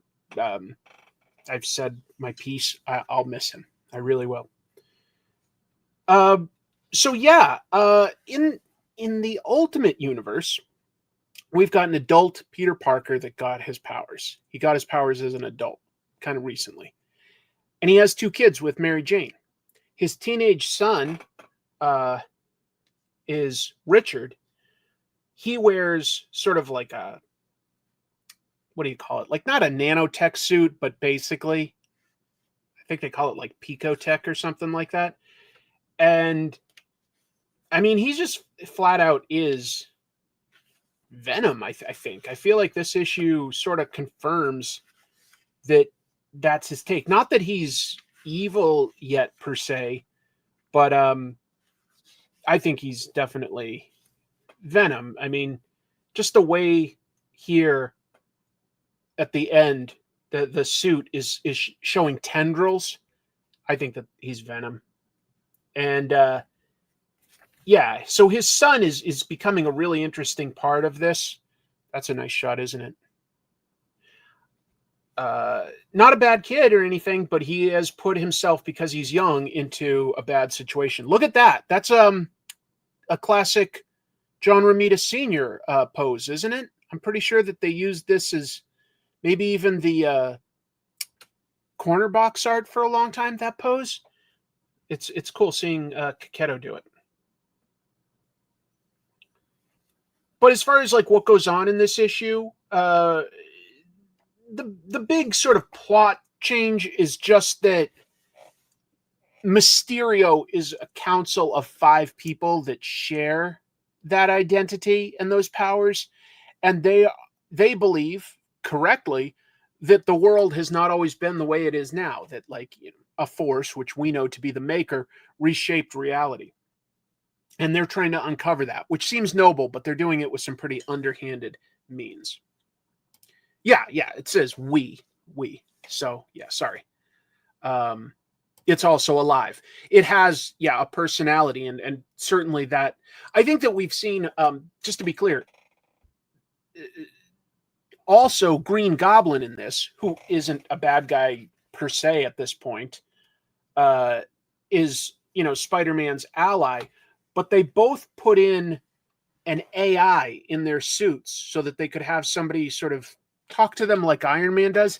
But I think that we've seen that the AIs are a little too smart for their own good in a way. Like they follow a personality encoder. Harry chose his abusive father to be his AI, and the suit for Spider-Man is supposed to be based on Peter himself, but they're definitely corrupt. By the way, this is just sort of like a little montage of Green Goblin and Spidey fighting some bad guys, and we don't get to be told all of them. We did see Shocker briefly early on in the comic. I think it was the first villain he went up against in issue 1 or 2. These we don't, we're just getting quick glimpses of, but I would say that has to be the ultimate version of Hammerhead. Not quite as exaggerated a dome, but certainly flat. And there's a scar here implying that he's got, maybe a metal plate in his head. And this looks like Vermin, which is sort of a deep pull. Vermin was created as a villain in Captain America originally with J.M. DeMatteis as writer, but he quickly brought him over to Spider-Man, most prominently in Kraven's Last Hunt. But that would be an interesting ultimate villain to come back to. And I just got to say, whatever about the story in a way, right? I know that's dismissive of a writer on the scale of Hickman, but this art is fantastic. I love it. I love Marco Cicchetto. It just looks good. He doesn't do shortcuts on these buildings and these backgrounds. They just look great.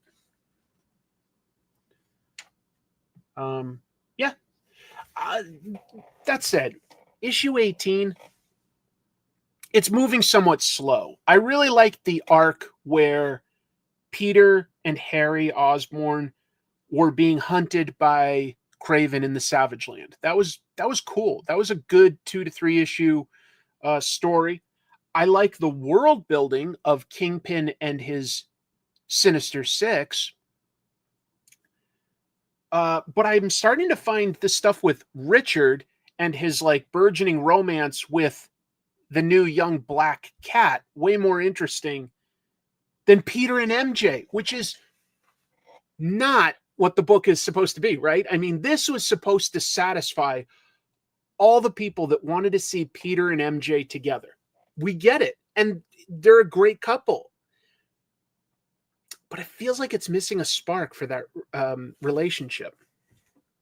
Yeah, teenagers and their hormones are driving the story forward and creating the complications and the conflict. We kind of need that.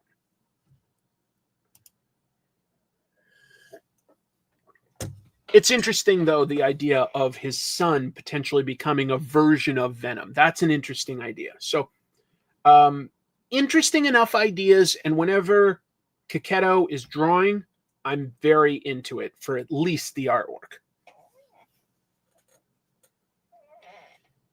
I'll come to Absolute Wonder Woman. It's great. Let me talk about Tramps of the Apocalypse. This is one that West Coast Dave Engers was like, you got to read this. It's great. I feel like he may have built it up too much for me. This is a book by Alice Darrow, who pretty famous for working on shows like Futurama and Disenchanted, but this time she's writing and drawing a comic book. It's a post-apocalyptic comic that follows 3 chicks that are kind of out of the mold of, Faster Pussycat Kill, right? I mean, they just are. And it plays on post-apocalyptic tropes, and, these women basically go up against some pretty bad weirdos like out of Mad Max, but they kind of just have no trouble dealing with them. the men in this world are constantly looking for Viagra, which is kind of funny.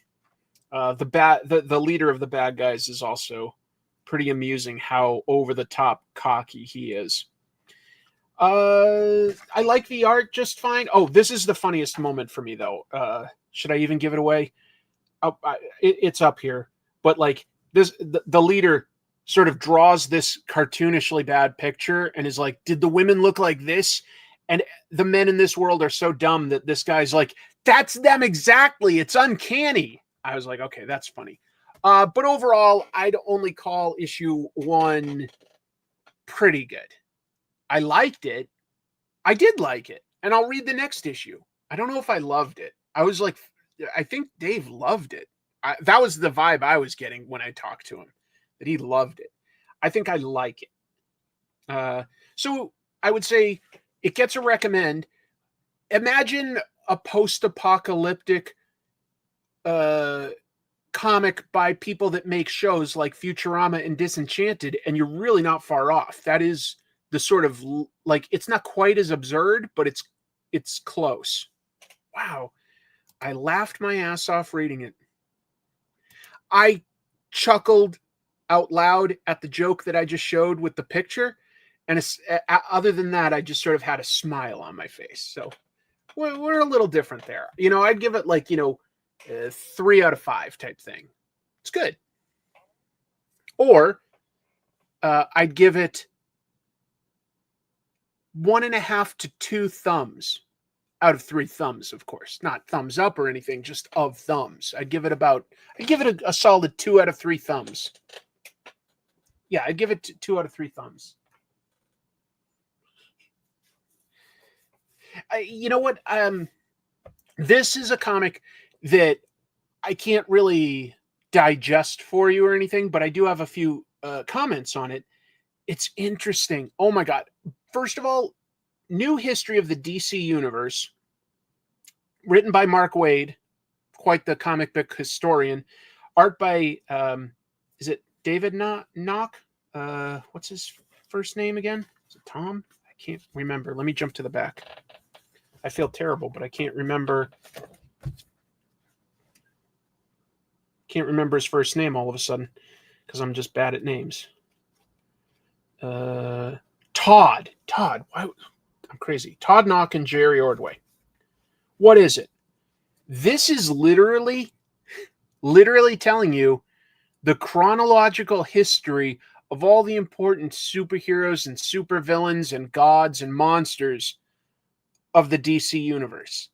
So this is issue 1, and it only gets up to basically Krypton exploding. Most of this takes place in the distant past. We're talking, like it starts at the Big Bang and deals with gods, new gods. We've got the formation of Atlantis. We've got cavemen and Vandal Savage, the birth of the Amazonians, like Wonder Woman's people, going up through characters like Black Adam, with the power of Shazam.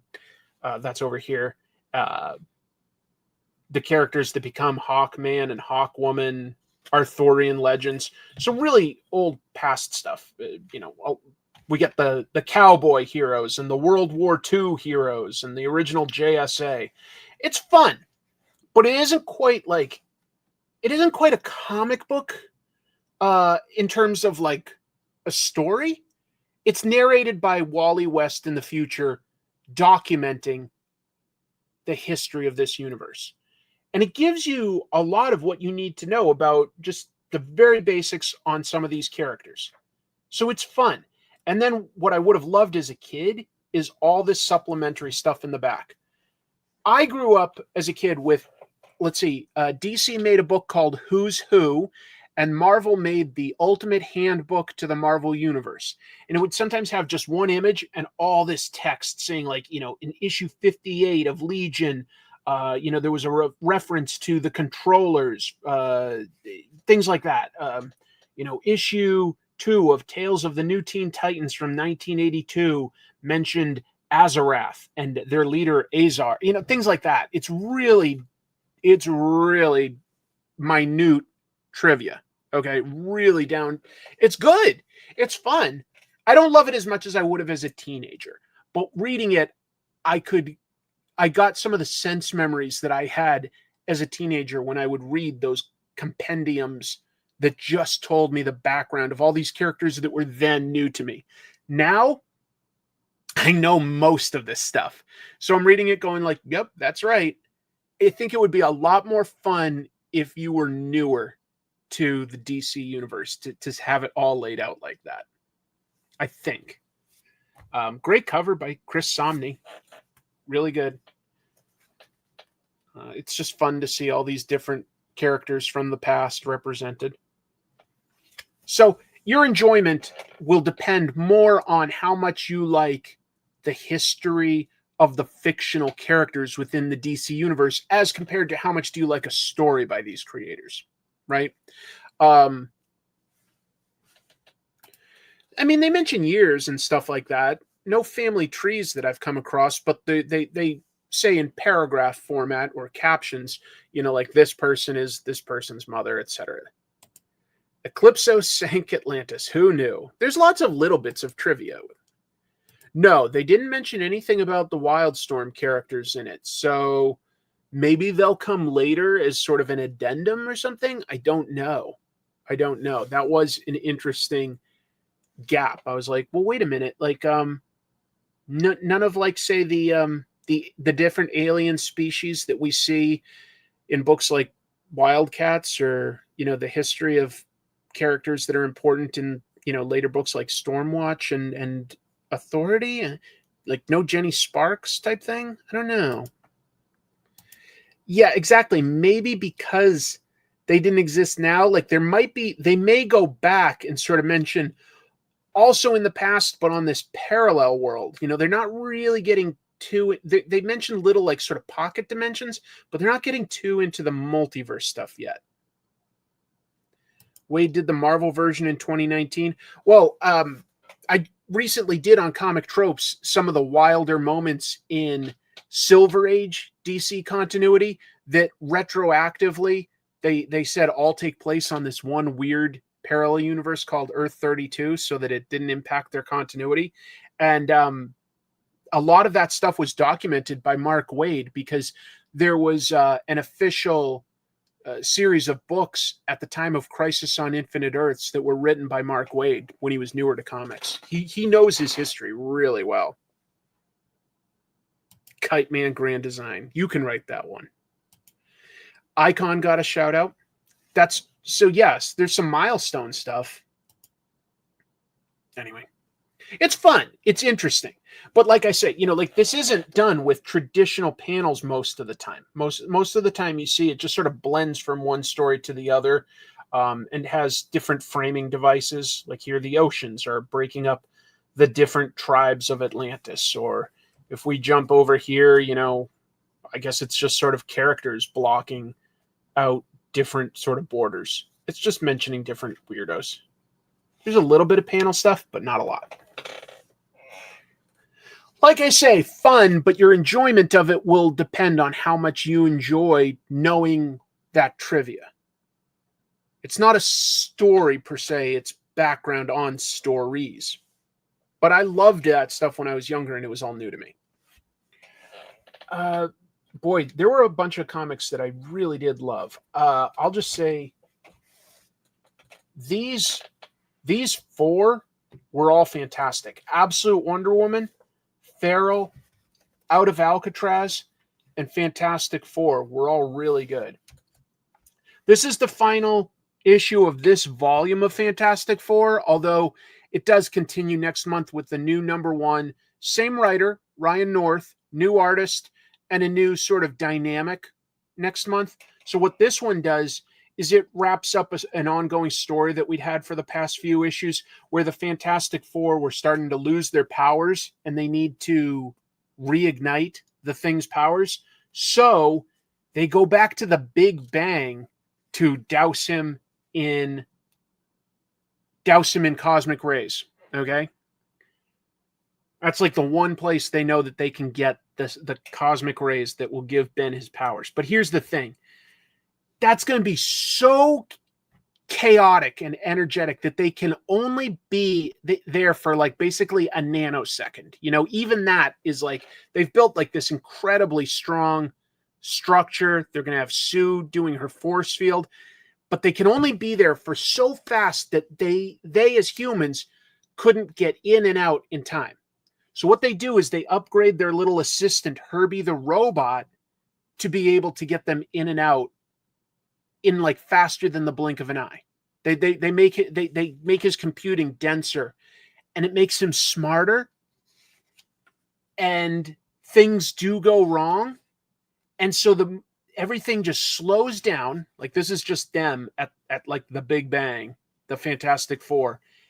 And then it just goes into all these panels. It does them like lengthwise, because it's like it's segmenting out the story. It's happening in such microscopic intervals of time. Only Herbie can perceive it. The Fantastic Four can't do anything. So it's all told from Herbie's perspective. But he's been upgraded to such a level that he actually has feelings for the Fantastic Four. And he does a bunch of clever things to work out potentially saving them. And it's a really heartfelt story.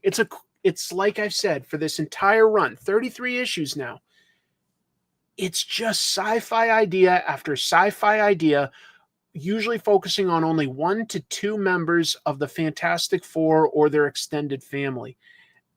It's a great mix of big sci-fi ideas and mysteries and twists with heartwarming emotional connections. I think I gotta say, it's become my favorite Fantastic Four run. And I don't say that lightly. There have been some great Fantastic Four runs. I think Ryan North's is my favorite. And the only thing that would really make it better is if they'd had a consistent, great artist the entire run. They've switched back and forth with, good artists. But I wish it was like, a top tier big name that was on it for like 2 to 3 years. I think this is the first issue with Herbie in this run, but it's at least the third time North has made me cry while reading Fantastic Four. Folks, it's a beautiful, lovely story. I don't want to give it away. It's focused on family. Yeah, Dominic Toretto comes in. I think that this is the book apparently that Ryan North was made to write, and I'm glad that he's staying on with a new take on it. Can't wait to see what he does. Most of this run has been single issue episodic tales with the occasional continuing story. But the last like 3 issues have sort of focused on a bit of an ongoing story. Each issue has still been fairly episodic because they're trying something new, but they're trying to get the Thing his powers back. It's been great, folks. It's really a great run. It's fantastic. Absolute Wonder Woman is a banger. Hayden Sherman back on art. That's nice. And I talked about this last time I looked at last month's issue, where Hayden's doing some really interesting stuff with the panel design itself. And if you look at it, when it's about Wonder Woman, there are like sort of gentle curves to some of the panels. And when it's, more aggressive or something as far as the story goes, there's some sharper angles. I was just trying to see if I could find an example of that. But anyway, it just gives you a subtle feeling. And that's nice on a metatextual level, that you can use your storytelling to give people a feeling with the very composition. Thanks, Steve. Ryan North needs to write Fantastic Four book forever. He's the man for it. He really gets the team. He really gets what makes them special and makes them work. Yeah, I like it a lot. This issue introduces the idea that this character, Dr. Poison, a Wonder Woman villain in the main continuity, set up to be a villain in this. She's not a good person, but she is trapped in this suit working for the U.S. government, and she knows that they keep a bunch of creatures that they can't understand or people that they just want to disappear in a mythical maze that they have access to, okay? And Dr. Poison says there's even another Amazon there. Well, this Wonder Woman has never met any of her people, so she'll risk anything to go find them, including going into this maze. And, you know, if you're going to enter a Greek maze, you know, you have to include a Minotaur, don't you? Well, what's cool about this Minotaur is she comes across him and he's fighting all these aquatic people. And she's like, I don't know who's in the right, but I do know that like these aquatic people are about to get their asses kicked. And she inserts herself into the fray. But there are some good twists with who this Minotaur is. He's got a real personality and character. I liked it. I also got to say, because we don't see it a whole lot in this comic, but Wonder Woman with her cool ass helmet from hell, I love that look. That's totally different, but it fits this character so damn well. It's a helm a little bit like Ares, the Wonder Woman villain, but it's hers. It's just really cool. There's great action. There's great panel work here. This is an example of sort of what I'm talking about. Like, this is a fight scene, so you'll notice the panels are way more jagged, and it gives it, like, not just an angular, sharp appearance, but they're like, these panels are literally all pushing in, aiming a little bit at the main action. So it was really good. It was really nice. Oh, here's a good money shot of what Wonder Woman looks like in her new outfit. Is that in focus enough? I hate some of this glossy paper. I don't love the glossy paper anymore.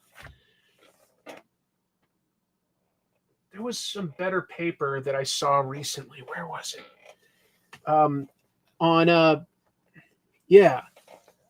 Blood and Thunder last week. This is like a nice paper, but it isn't quite as shiny. Do you see how I can actually see the images here? And then I pull out any Marvel or DC book and I try to like show you the inside, and I'm always fighting like shininess. I mean that didn't look super shiny on camera, but it is. It's shiny. It's too shiny. Me no like. I like this. I like what Skybound is printing on lately.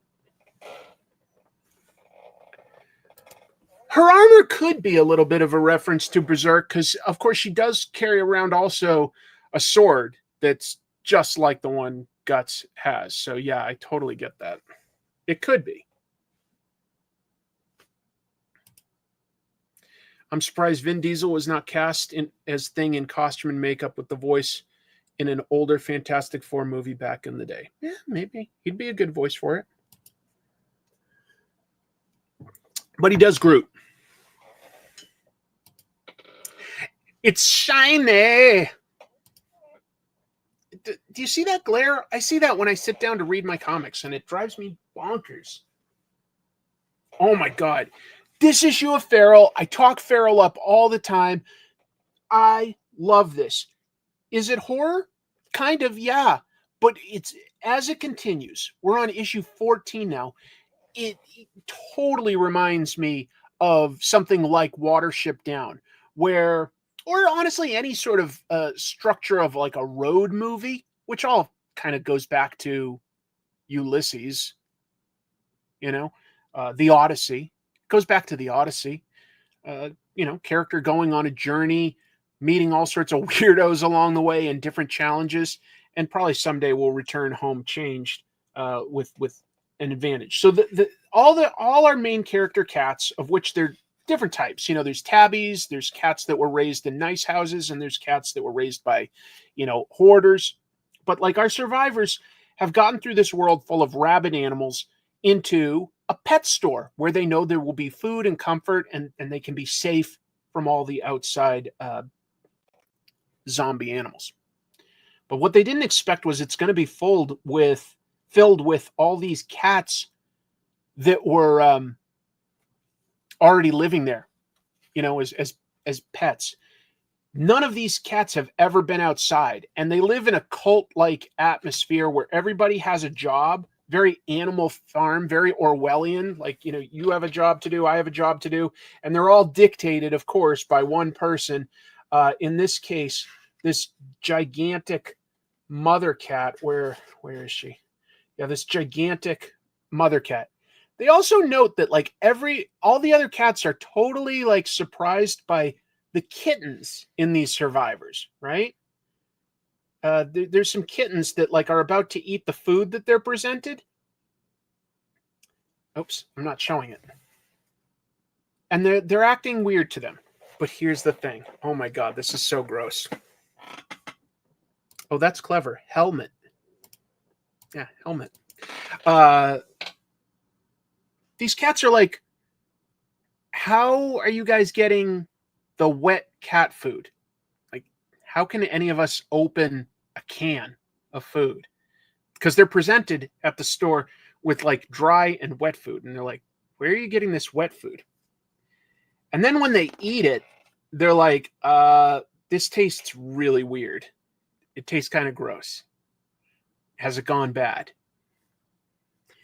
Not that it gives us any idea like why, but I really worry that these sort of cult-like cats in the pet store are potentially eating each other. I think that they may be tearing some cats apart in the back rooms. I don't know.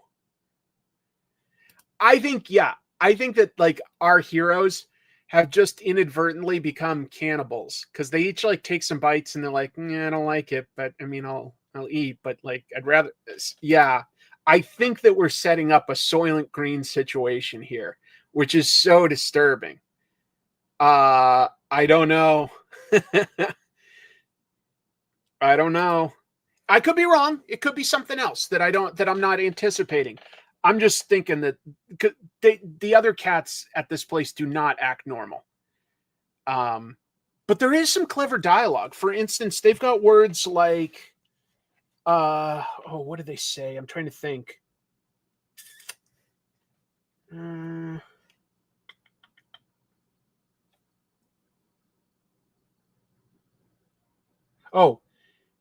Okay. Some of the new cats break a rule and they're told, neither of you shall be allowed food for 2 closings. All their words are related to how a store works, you know, like closing and opening and payment and stuff like that. Like all their terms are based on having grown up in a store as compared to a home. And I think that they may be cannibals. I think that they're hiding it, but I think that that's what they could be. That's just a guess. So I don't think that this safe haven that they think they found is going to prove to actually be a safe haven. I think that I think they're going to have to keep moving on. And if so, that's really disappointing because at first this seemed like a great idea for a safe area. Get into a pet store and kind of Dawn of the Dead style lock it down. Maybe they'll kick the other cats out somehow. I don't know. I think that there's too many. But then again, all the cats in there are probably too soft. They're not like tough. They've never had to be outside and fight. All that's going on. And one of the newer characters who's like a stray cat from outside who seems to be like, he's cocky, but he's smart and he's tough. He also makes out with 2 different cats in this. He mates with them. So I don't know if that's either like a cat in heat causing this or if he isn't very loyal because he's never had to learn loyalty. But there are different ideas that are expressed that are both animal and human. And I love that this story can blend both of those and just keep these cats on this journey of trying to find a new home that's safe. It's so good. It's incredible. And it's disturbing. So Tony Fleeks and Trish Forstner, boy, do I have to give it to you. You guys are knocking it out of the park every month and surprising me with every new character arc or story arc. I mean, yeah. I stuttered that out. The last one I loved this week is Out of Alcatraz issue 4, okay? This is a crime story presupposing that the escapees of Alcatraz, which was a real thing, that they didn't drown, that they actually made it to land, and then they got, mixed up in all sorts of criminal trafficking and trying to escape, basically being sold into slavery. Meanwhile, they're being tracked down by two gay FBI, like an FBI agent and a marshal, who are very interesting characters in and of themselves, and they're very smart. They interview the right witnesses to track people down. And unknown to two of the three Alcatraz escapees, their third escapee did not drown like they think, and he's the most psychotic, and he's after them all. There's all these great twists with the story. I'm not going to give each twist away because it's a crime book. The satisfaction is in seeing all the different places this goes. But even though these guys are criminals, they're making tough choices to do the moral thing here and there for other people, even though they seem like tough and hard. And like they are arguing and punching each other and stuff, but they're not necessarily, they're not the kind of people that would kill. Although the third guy that's after them probably would. All I can say without giving it away is that as far as a crime book goes, I am loving Out of Alcatraz.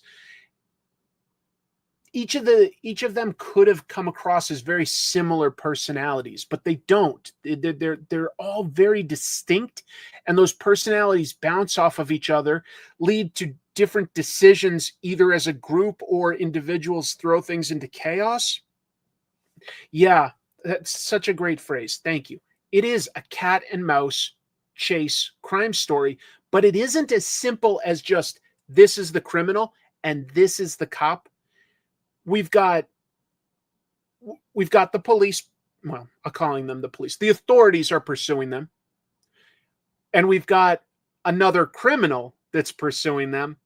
And then we've got a group of three criminals that all have different desires for how to escape and go free and get money and stuff. And they're trying to work together, and they kind of don't work together great, but they're trying.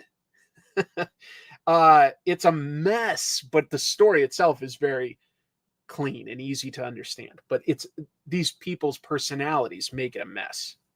I love it. I love it. This is my favorite issue so far of the 4 issues. I just liked it. And then I won't say as much about this. Incredible Hulk. I like what Philip Kennedy Johnson is doing, but I think it's lost a little bit of what hooked me with the idea. And it was supposed to be that like Hulk is being chased by this ancient evil that is constantly throwing monsters in his way. And we've seen some great monsters. There's been, zombie parishioners that worship a little child girl. Total creeps. We've seen him go up against monsters from the Marvel Universe like Man-Thing. We've gone up against werewolves and stuff like that. So there have been good monsters, but I think there are way more monsters that we should be seeing. And this issue has Winter Soldier coming after him, going like, "Hey, warning that this girl that's traveling with Hulk, like, oh, you need to talk to Bruce Banner, and I need to talk to Banner." And I'm like, I don't need Bucky in this story. I like the issues that have had Ghost Rider and Man-Thing and stuff like that. I want to see more monsters because that's the idea here. Either original or not. Wait, there's only, oh yeah, sorry. You were talking about Out of Alcatraz. So I like it. I do like it. The character dialogue is great. And what happens in each issue can either be scary or action-packed. That's good. But I wish that there was more Nick Klein art, and I wish there was more monsters. That's all I'll say. So this is a good run on Hulk, but it doesn't quite hit the highs that the Immortal Hulk run hit for me, if that comparison helps at all. What else can I say? And the latest issue of Void Rivals with new artist Connor Hughes. Connor Hughes is a really good artist for this book. I like keeping up with the Energon universe. So my favorite is easily Transformers. I like G.I. Joe a heck of a lot. Void Rivals is the third, but I don't dislike it. It's just not quite hitting those same highs. But it's also working with less, nostalgia. It's working with pretty much new ideas and finding ways to incorporate Transformers and G.I. Joe lore into itself. And it does a good job at that. We've got, at this point, the two main characters we started with, Solila and Derek, starting to have their two people talk and discuss how they might survive together, which is good. Basically, this is all leading up to introducing a villain who's basically godlike, called Goliant. And their current plan is not to keep Goliant imprisoned with their ring world, but to let him out, because now if they work together, they might have a small shot at actually destroying him, as compared to waiting for him to continue gathering strength. Eventually, he'll come out on his own and, destroy the world. So it's good. It's good, not great. Kirkman is going to be writing 3 books. Well, yeah, technically. 2 in the Energon universe, Void Rivals and Transformers, and 8 issues of a separate thing he's doing, Skinbreaker.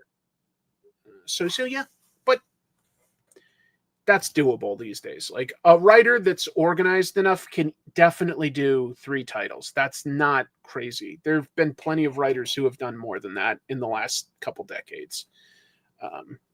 Yeah, it's doable. So tell you what, I'm going to draw. And what am I going to draw?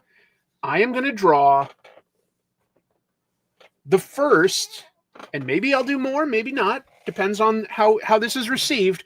But I'm going to do a chick tract style take on the Fast and the Furious. Something I was joking about today a little bit with Dave from West Coast Davengers, and it really captured my imagination as I talked about it.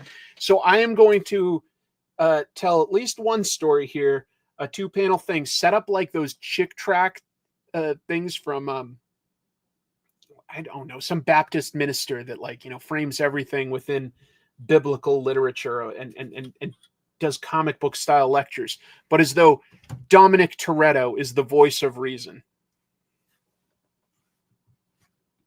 Too Chick, Too Furious. I have heard of Knights, but I haven't read it yet. But I believe it's getting adapted into a cartoon, so an animation. So yeah. I'm glad you're going to read Void Rivals. It is interesting. Oh, you're right. He's writing Battle Beast too. So for a little while, he'll be doing 4 books. That's a lot. Do I have a favorite Golden Age story that hasn't been reprinted?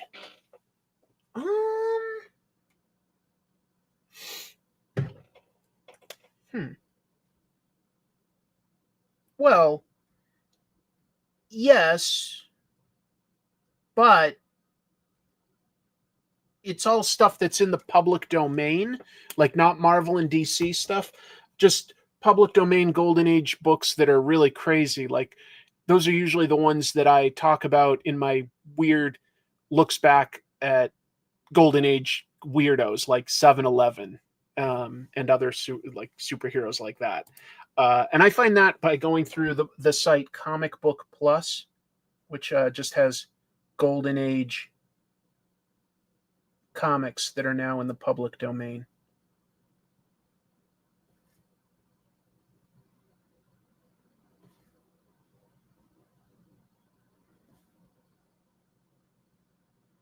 So the answer is yes, but I include them in episodes of my show.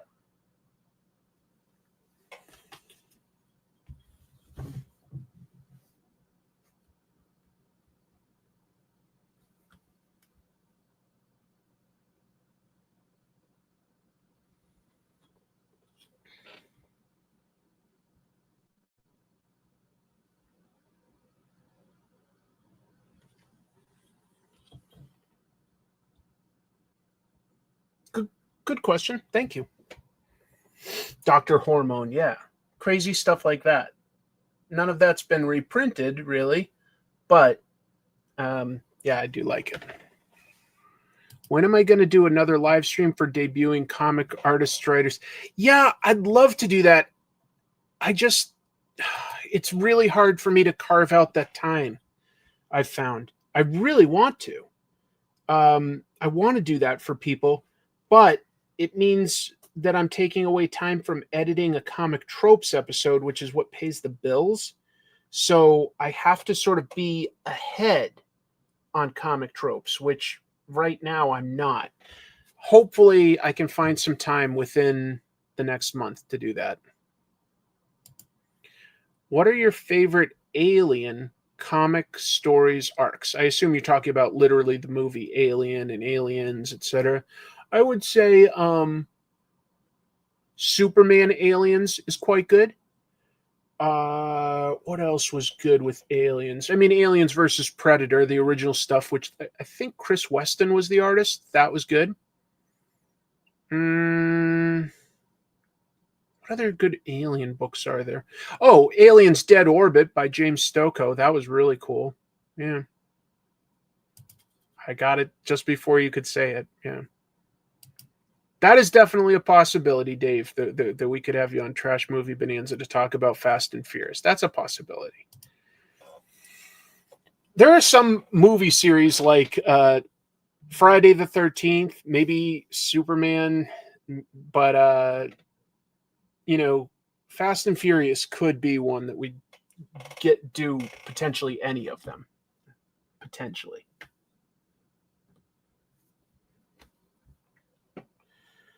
Bear with me. Just ruling out some panel borders. Pretty dull stuff, but it's got to be done if you want it to look good. Got to be done.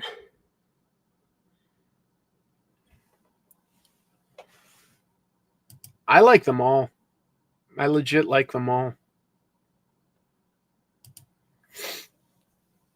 Well, some of it is that, he just sits down and he writes and that's that. He's not going to take the time to generally revise and perfect. He's going to trust himself that he's going to get his concepts down when he sits down, and he's good at focusing. He's good at focusing and getting the work done. I think a lot of us have trouble with that initial focus. Rick Remender posted something very interesting on Instagram about 2 days ago, I think. He said that he just recently got diagnosed as a specific type of neurodivergent. And it's specifically called attentive ADHD, by which it means not that you cannot focus. That's not what it's saying. But you have trouble getting started on something. Your mind keeps thinking of impediments when you're trying to get started on something. And then he says he always has white-knuckled the deadline at the last minute. And this is a guy that can easily write 3 to 4 books a month. And he says that, he scored very high on an exam a doctor gave him. He put this out. And he says what's good about it is that now he's on a medication and he's like, I can focus on the work and realize that this is what normal should be. And he says, I'm so glad about that. And I'm also so sad that I've lost decades not being as productive as I could be. And that's why he's putting it out there, just to check with your doctor for doing tests on particular kinds of neurodivergence, because you can be on medication that can help you focus. And I was like, I heard that and I go, my God, that describes me. I got to talk to my doctor soon. So I'm passing that on. I thought that was really interesting and kind and brave of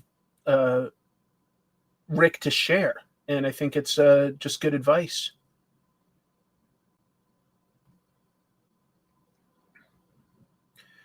And I'll say something that I did at one point finally get diagnosed that took me a long time was just how bad I deal with depression.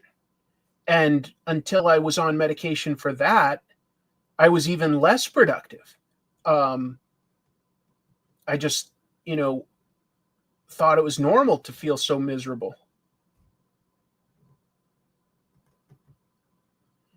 So, anyway, just, ask to do tests every once in a while to learn more about yourself. Because maybe you can be a more productive individual without knowing that you can.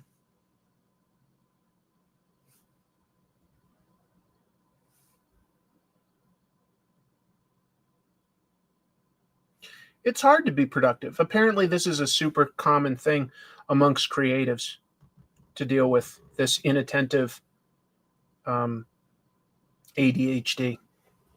I found that very interesting to learn. And my day's always going well to some degree when I can do a show like this and talk with people about comics and joke about comics, give my opinions on comics. Yeah. Oh boy. The first feast I like okay, but I feel like the next couple are just too mean-spirited. I didn't find Feast, if you don't know, has some monsters chasing people. And there's a scene where a guy tries to rescue a baby, but he's being chased by the monsters, and he just throws the baby onto the ground to be eaten by the monsters so that he can escape. And I guess that was supposed to be funny, and I just felt like that was so ugly and mean-spirited. I lost interest in the series at that point. It wasn't for me. There was some other pretty gross, questionable stuff in the first one, but I don't think I'd have fun reviewing those. I admire pushing boundaries and being edgy, but there are also limits to what I can stomach.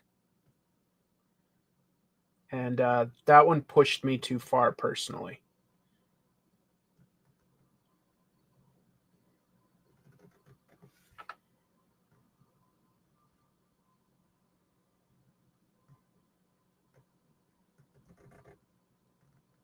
Maybe I'm being the wimp, but I didn't like that moment. I was like, I don't like this series anymore.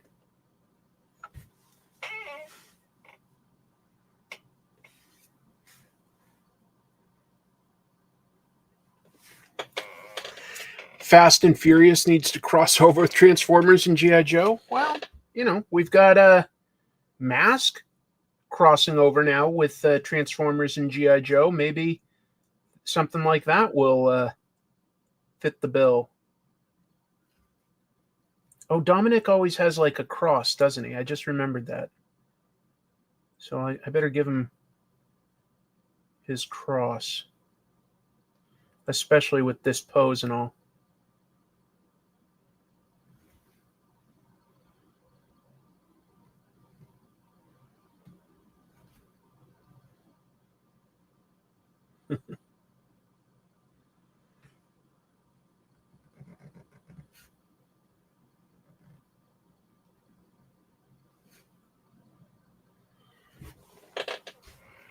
A cross for car Jesus.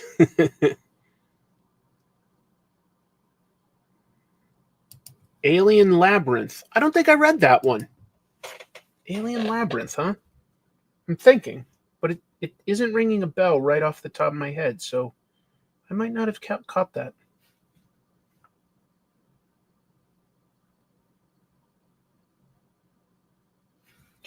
So what do you guys think? Should we all just have a bowling night sometime this week? All go bowling together?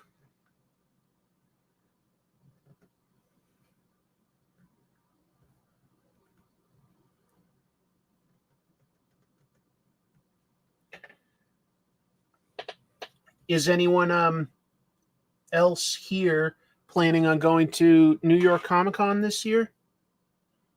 That's the next comic convention I'm going to.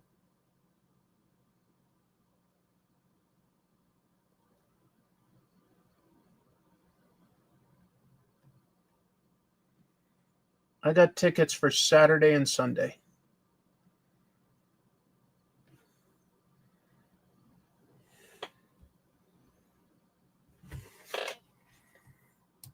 Yes, karaoke afterwards. I don't have an average. I don't play enough. I have no idea. I can barely even score it. Going to the Eddie P Comic Con in September, that could be fun. Nice. Not only did I not see Disney's Elio, I don't think anybody did. That movie is not doing well. A movie called Curtains. Yeah, I don't think I know Curtains. That one doesn't ring a bell. I love Baltimore. I went there for like 10 years when I lived in the area, but not quite. I'm not going to. Here's the thing. I don't have the kind of money or time off to just go to a convention for fun. I would love to. The only reason I can justify New York Comic Con is because I included like to visit my best friend from college who lives there in New York City, and he also likes comics. So it's always been a thing since the first one that we go together for at least one day. So that's just, something I do there.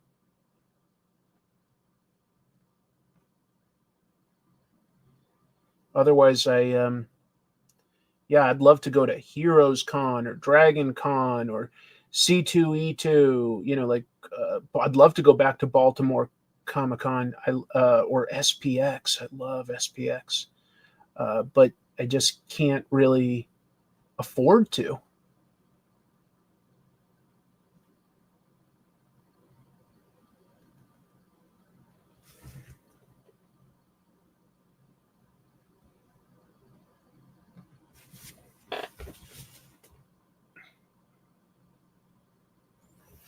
If any convention ever invited me, like to fly me out, give me a hotel, and to host a panel or something like that, I'd probably do it. But I've never been invited for anything like that. I would love to go to San Diego Comic Con, but I just I can't really afford it. Wish.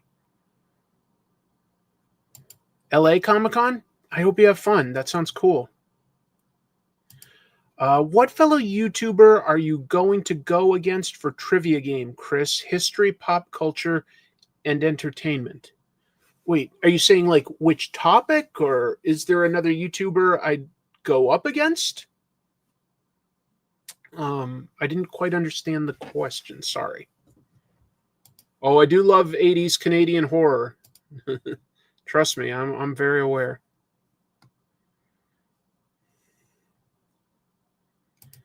Yeah, I've heard that Artist Alley has into Heroes Con is fantastic. Well, Jeannie, right? Yeah, it wouldn't be the weekend, but like Evan's getting married in October, and so my plan is to go to the wedding, come up to Scituate for a few days, and then go back to New York for the Comic-Con. So maybe if we could do it in the middle of the week, like a Tuesday or a Wednesday, I would love to do something like that with you. My bucket list. See the ocean. Successfully sell my books. Travel to Hawaii, Japan, and the Caribbean. Those are all really good goals. I love them all. I've done them all. And I consider myself very lucky. I'm doing the speech balloon specifically the way they did them in Chick Tracts, which is like square. But the lettering is still like hand done. So that's different. But I want to block out some of the lettering before I finish all the art so that I leave myself enough room and don't sort of cover the wrong things.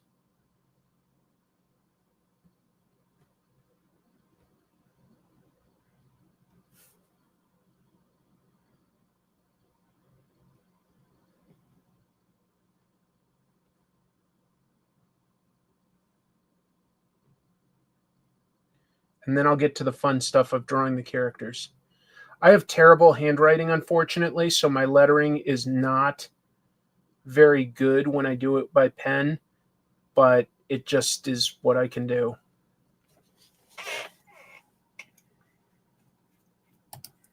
Oh, it would have to be on a weekend.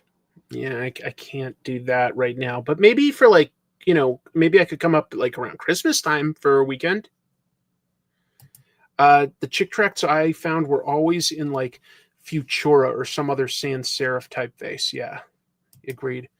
Do you ever listen to music when you draw? And if so, does music with vocals, lyrics distract you? Yeah, unfortunately, I would say that generally music with lyrics does sort of distract me. I can veg out to a little of it here and there, but it does sort of distract me. It depends on the specific task I'm doing. Like right now, I'm just sort of inking, and I've already got like, most of the layouts. So for that, I could listen to music or podcasts.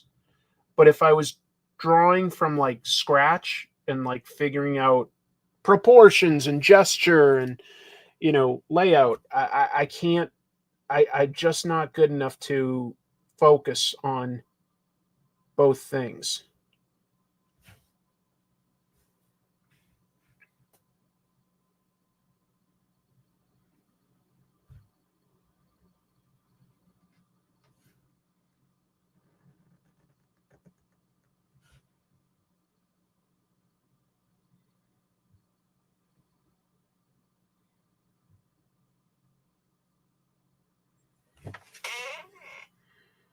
You're very nice.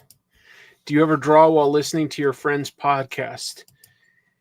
If I ever make a friend, I'll let you know.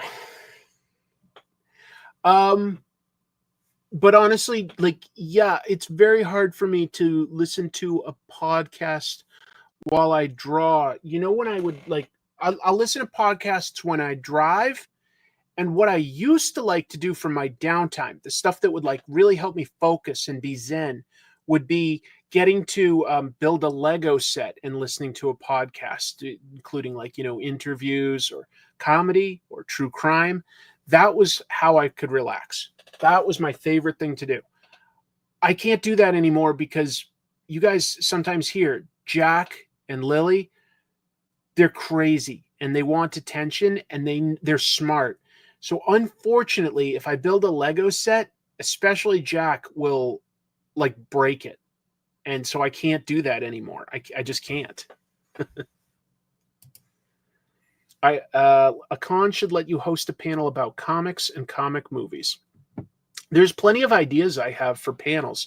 And to be clear, I have been on some local panels and been offered tickets for that. Like Rose City Comic Con last year gave me tickets, and I was on a panel. I was on some panels this year and last year, I think, at Emerald City Comic Con.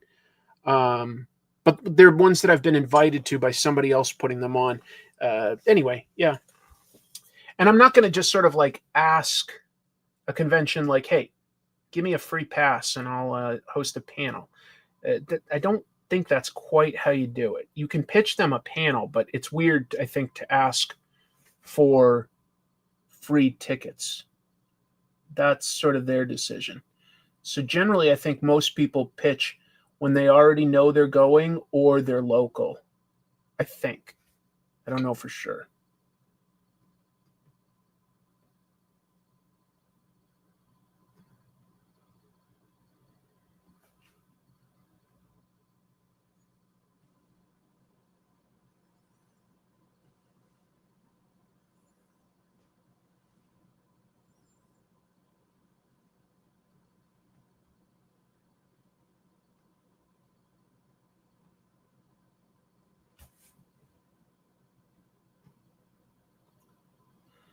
I think that this is a decent likeness. So far, I am happy with the likeness here.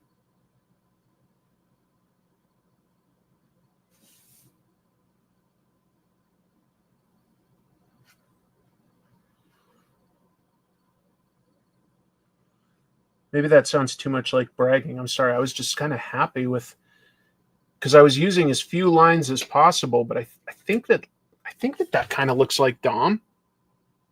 Vin Diesel.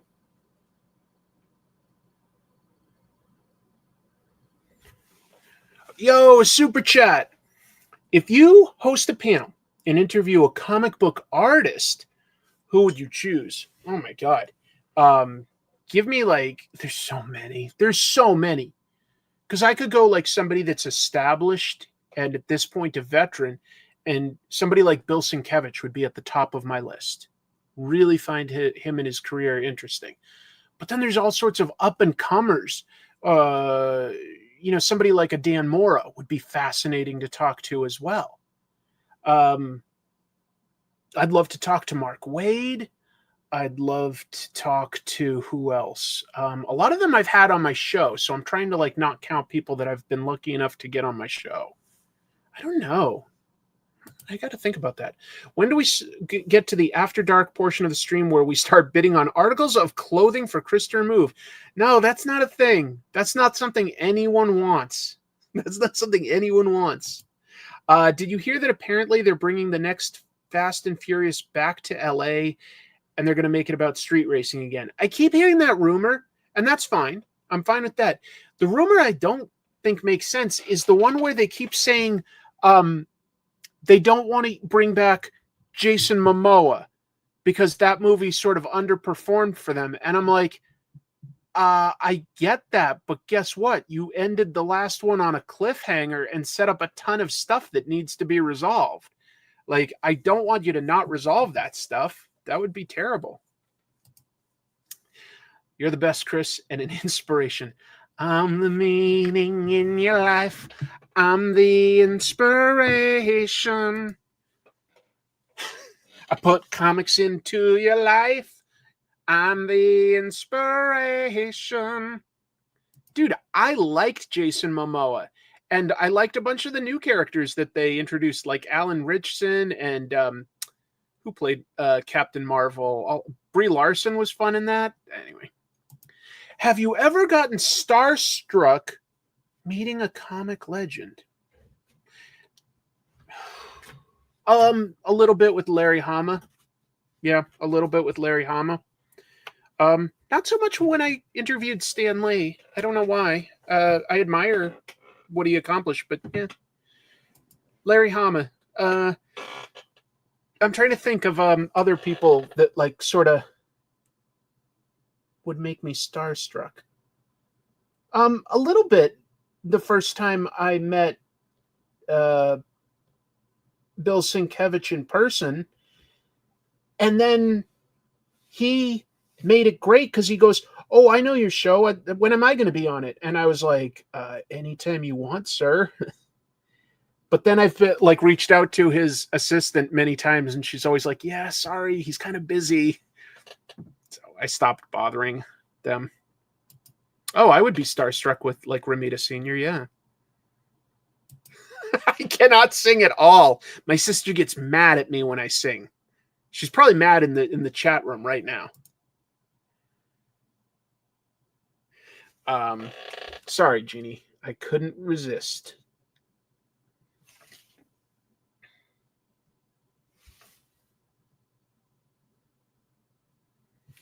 When I finish this, I will give you my Vin Diesel impression of how he would deliver these lines, okay? Yep, see, got her mad by singing some Peter Cetera with comic book lyrics. I was nervous to meet Bernie Wrightson, which I regret now. I'm sure he found it flattering. Oh, sure, that would be amazing to interview some of the greats, of course. Yeah. I don't know. I don't introduce myself to every celebrity I've come across, but I wouldn't say that I get starstruck by celebrities generally, or you know, any creator stuff. I've probably had a better than average amount of interactions with athletes and actors than some people. Not to say that I'm friends with them. I've just bumped into a good amount for not living in LA or something like that. I think I've bumped into quite a lot, and I'll say hello and stuff like that. Sometimes I'm, you know, like I one time asked Steve Buscemi at an airport if I could get a picture with him, and he goes, "I don't do that." And I was like, I felt a little bad, and then I was like, you know what? whatever. I don't think I ruined his day by asking that. I don't think I made it too awkward. It's not the same as like if I'd come up to him in a restaurant that he was having dinner with like his family and was like, "Hey, bro." Which, now that I think of it, I don't think I've ever come up to anybody and said, "Hey, bro." So, I rethink everything after meeting someone I admire. I might a little bit, but I don't think I overthink too much of that. I don't know. You once mentioned that you had a podcast prior to creating comic tropes. What was it? I don't think it's up anywhere, but it was called Television Zombies. Had some guests on that. Had Stan Lee, right? Yeah, I had Stan Lee on. I had George R.R. Martin on. He doesn't do a whole lot of interviews, but I had George R.R. Martin on. And a lot of different actors and writers from the shows that were on at that point, like, I don't know, Lost, Torchwood, Battlestar Galactica. It's hard to remember all of them. Because, it was like a specific sort of like window or something like that. I know I had people from like Venture Brothers and stuff on. It's hard to remember them.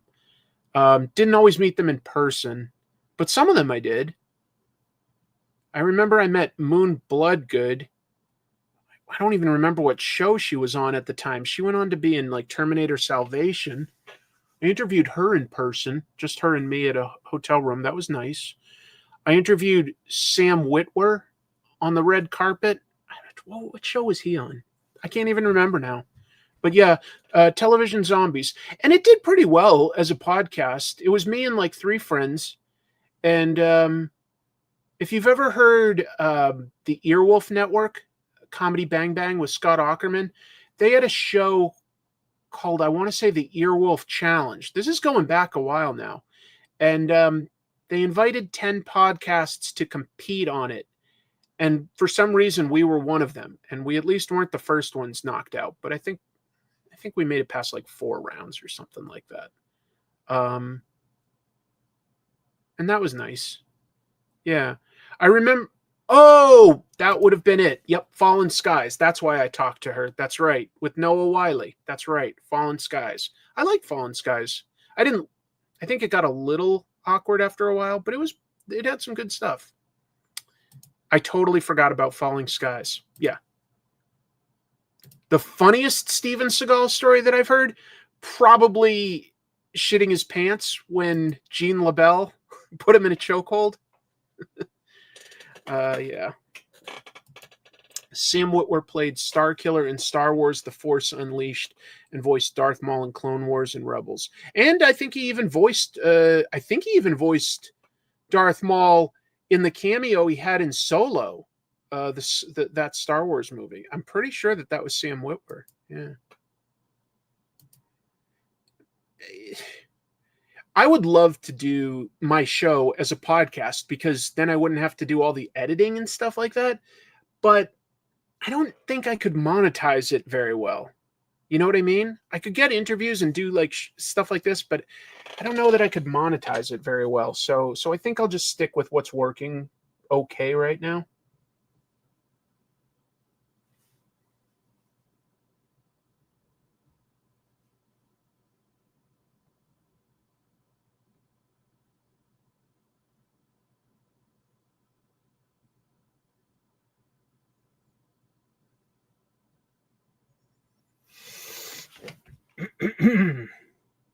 But yeah, so Television Zombies was something I did for, I think 7 years. It was really just to be fun. We didn't really monetize that at all. But I did get a number of good celebrities or interesting people on over the years. Composers, stunt people, like other people that worked in the industry. It was fun. That was where I started doing interviews and like honing my skills as an interviewer, which I still think I'm working on, Some people get mad because I'll occasionally, on this specific show, talk over my guest a little here and there. And I do. And I don't love doing that. It's not intentional so much as it's trying to keep the show moving because I've created a show that has many segments. And it's a balance, but you want to like sort of keep everything moving is all I'm saying.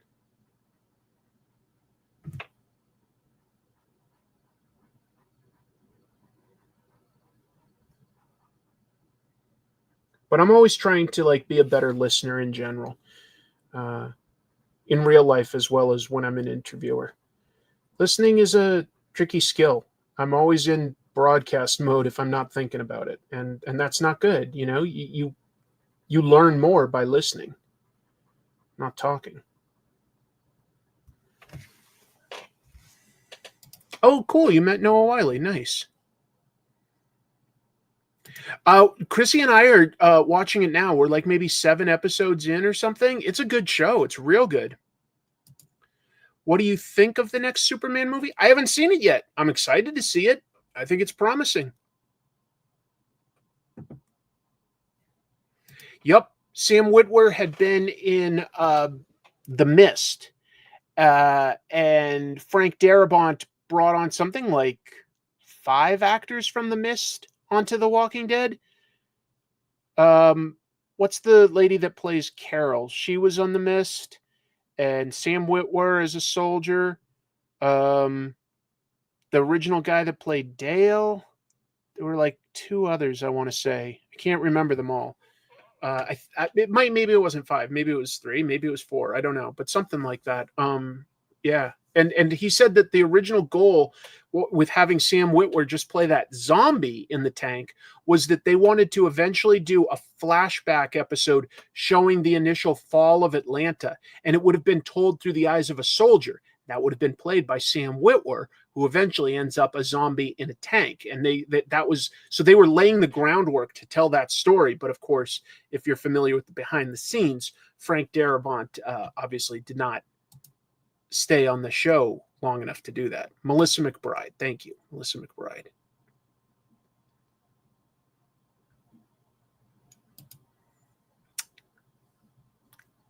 Deputy Cletus Hogg? I don't remember Cletus. Only 7 days until the advanced screening of Superman. Well, I got to get my next episode of Comic Tropes out, that means, because it is about Superman. And I'll just let you know, there's also a upcoming trash movie bonanza with Jimothy Mahfood and myself that is Superman related as well. So I'm going to have 2 videos that my goal is to get up before the Superman movie comes out.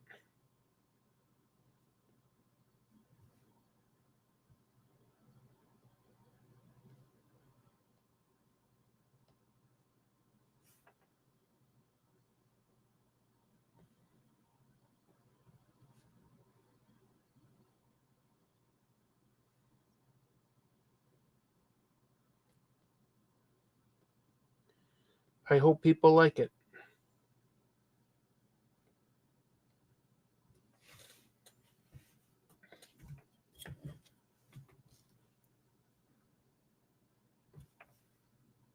Or them.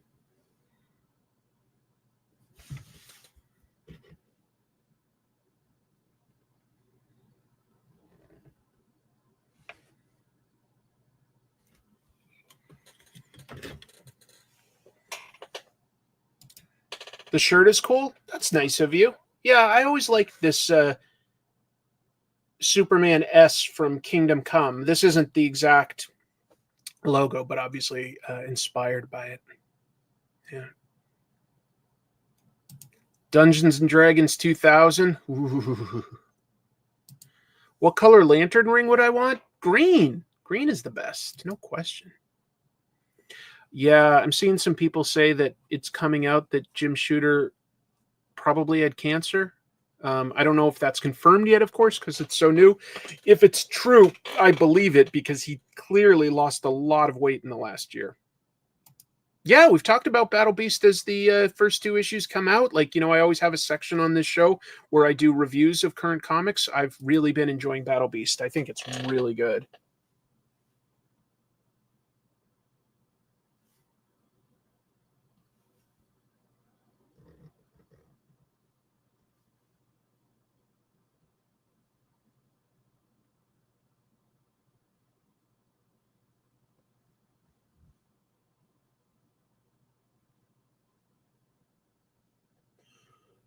You are the cops, Brian. You know who does a pretty good impression of saying that line? Dave from West Coast Avengers.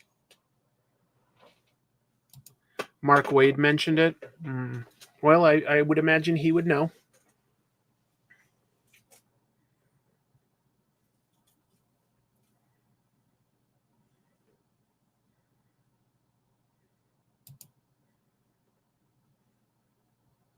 Oh, that's right. Tom Baker did have a role in the D&D movie. That's right.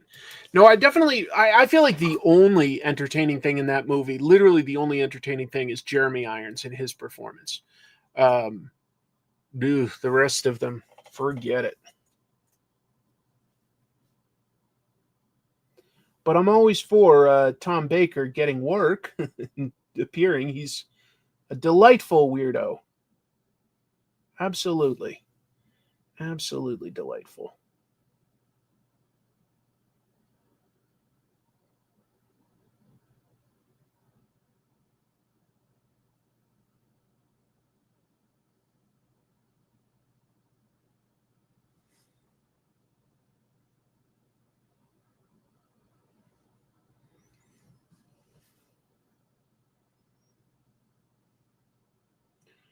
What is your favorite movie franchise? And I'll say that a franchise has to have at least 4 movies in it. At least 4. So not a trilogy.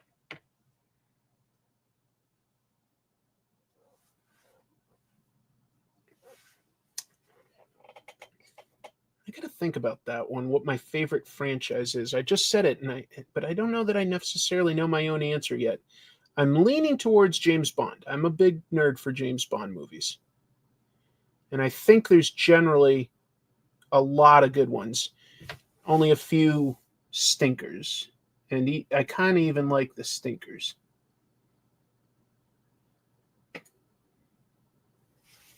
If you call all of the Marvel Universe a franchise, maybe that.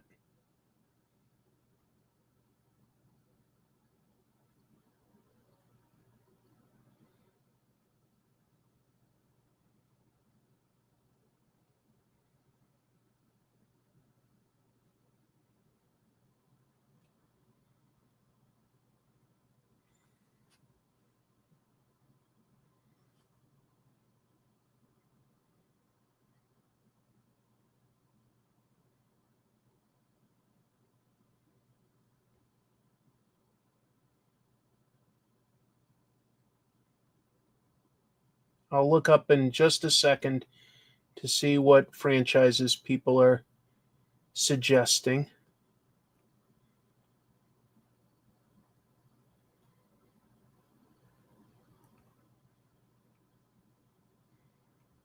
I'm just trying to do at least vaguely Paul Walker here. It's kind of small, so it's a little hard to do a great likeness on it. But as long as I get sort of the gist of things, I'll be happy. All right, let's take a look. At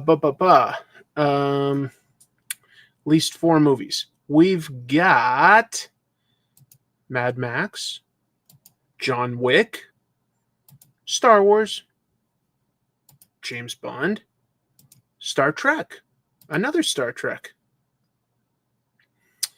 Star Wars, hands down. Yeah, I didn't love the sequel trilogy. Well, I just didn't like the very last one now that I think of it.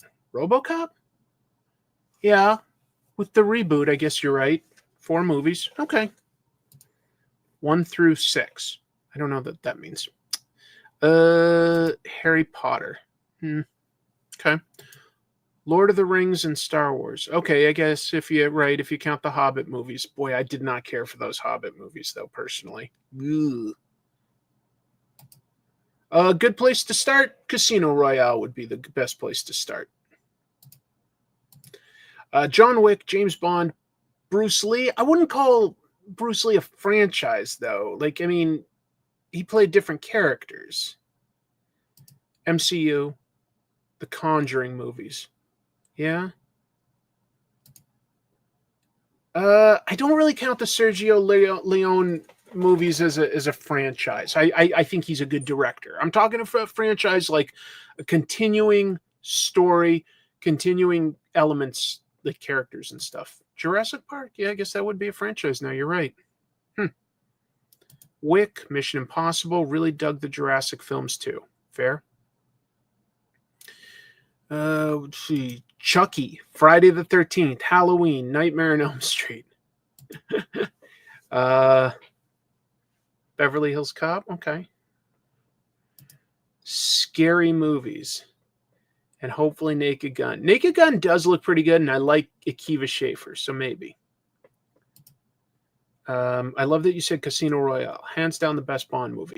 It's up there in like the top 3. I mean, I like all eras of James Bond, but I think it would be the most accessible to a new viewer to see if you love James Bond. I think it's the most accessible.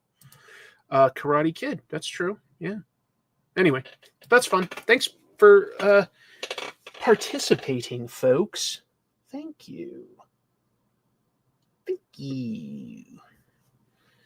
All right, now I got to try to do some sort of, in like real miniature here, something that's plausibly Letty.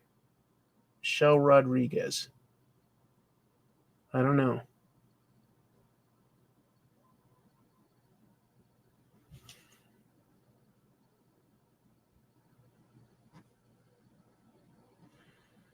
Probably not going to be able to get a good version of her at this scale.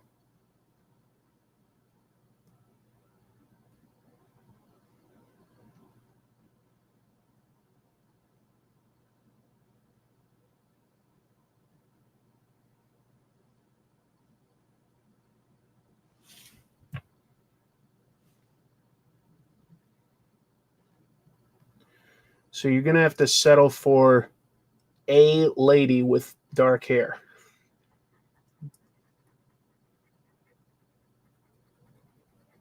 Then again, it's not like the original Chick Tracts really have good artwork, so maybe that just lends to its authenticity.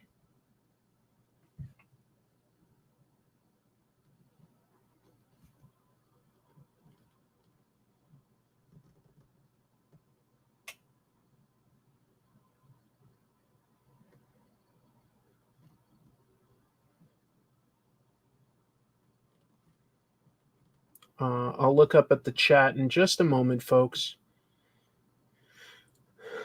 And if there's colors, I generally acknowledge that out of the corner of my eye.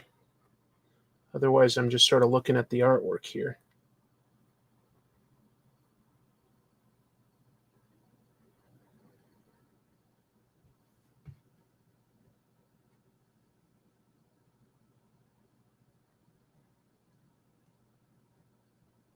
All right, let's see what folks are talking about. I don't think that there have been any Fast and Furious comics. This is probably the first one.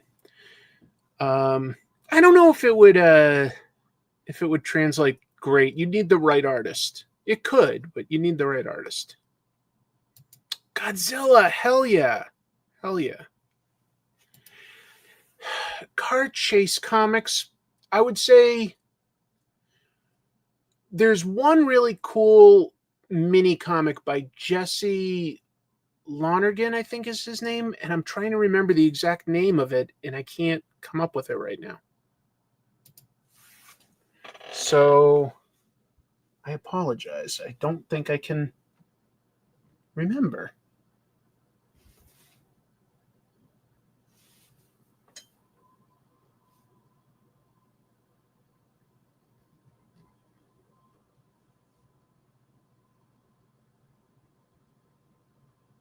It might be called something along the lines of Speed,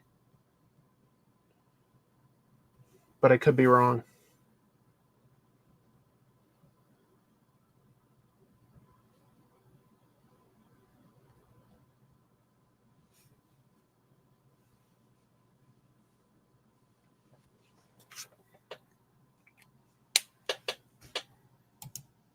Gary the Bank Robber, yeah. that does have a good chase sequence. I do remember calling out that I liked that a lot. So that is totally fair to bring up. Yeah.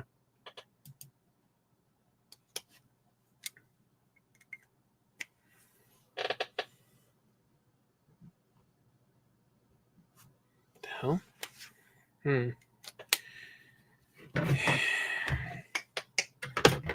Bear with me. I'm seeing if I have any technical pens that can help me with something.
Be right with everybody. Just trying to wrap up what I'm going to do, because I'm not going to do extreme amounts of detail on this as more of a comic strip gag thing. But there's a few things that I just want to focus on, and then I'll come back and read it and do a silly impression, wrap up the show for the week. I appreciate everybody staying as long as you have. Very kind of you.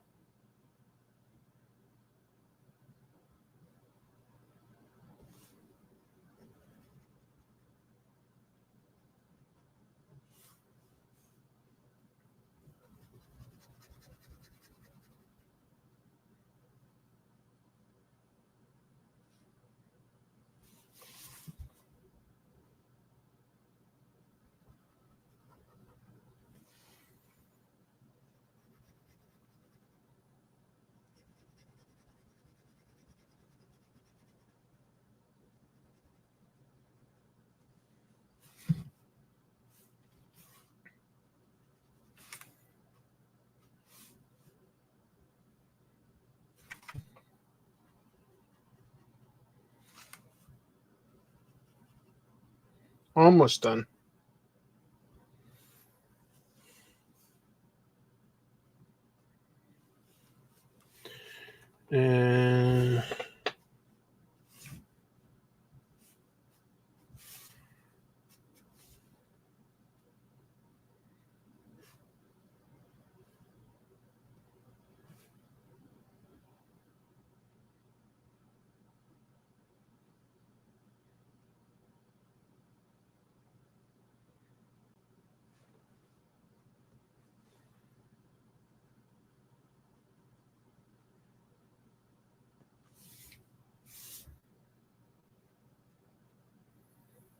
Yeah, I know I got real quiet here.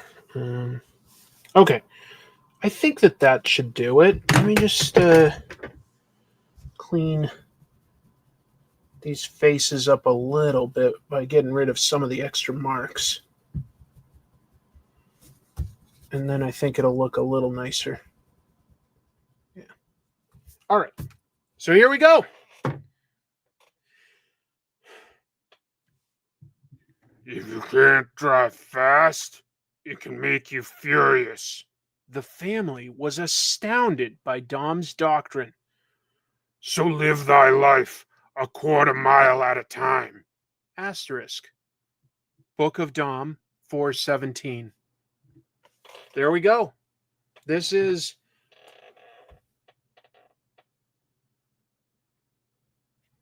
fast tracts. 1.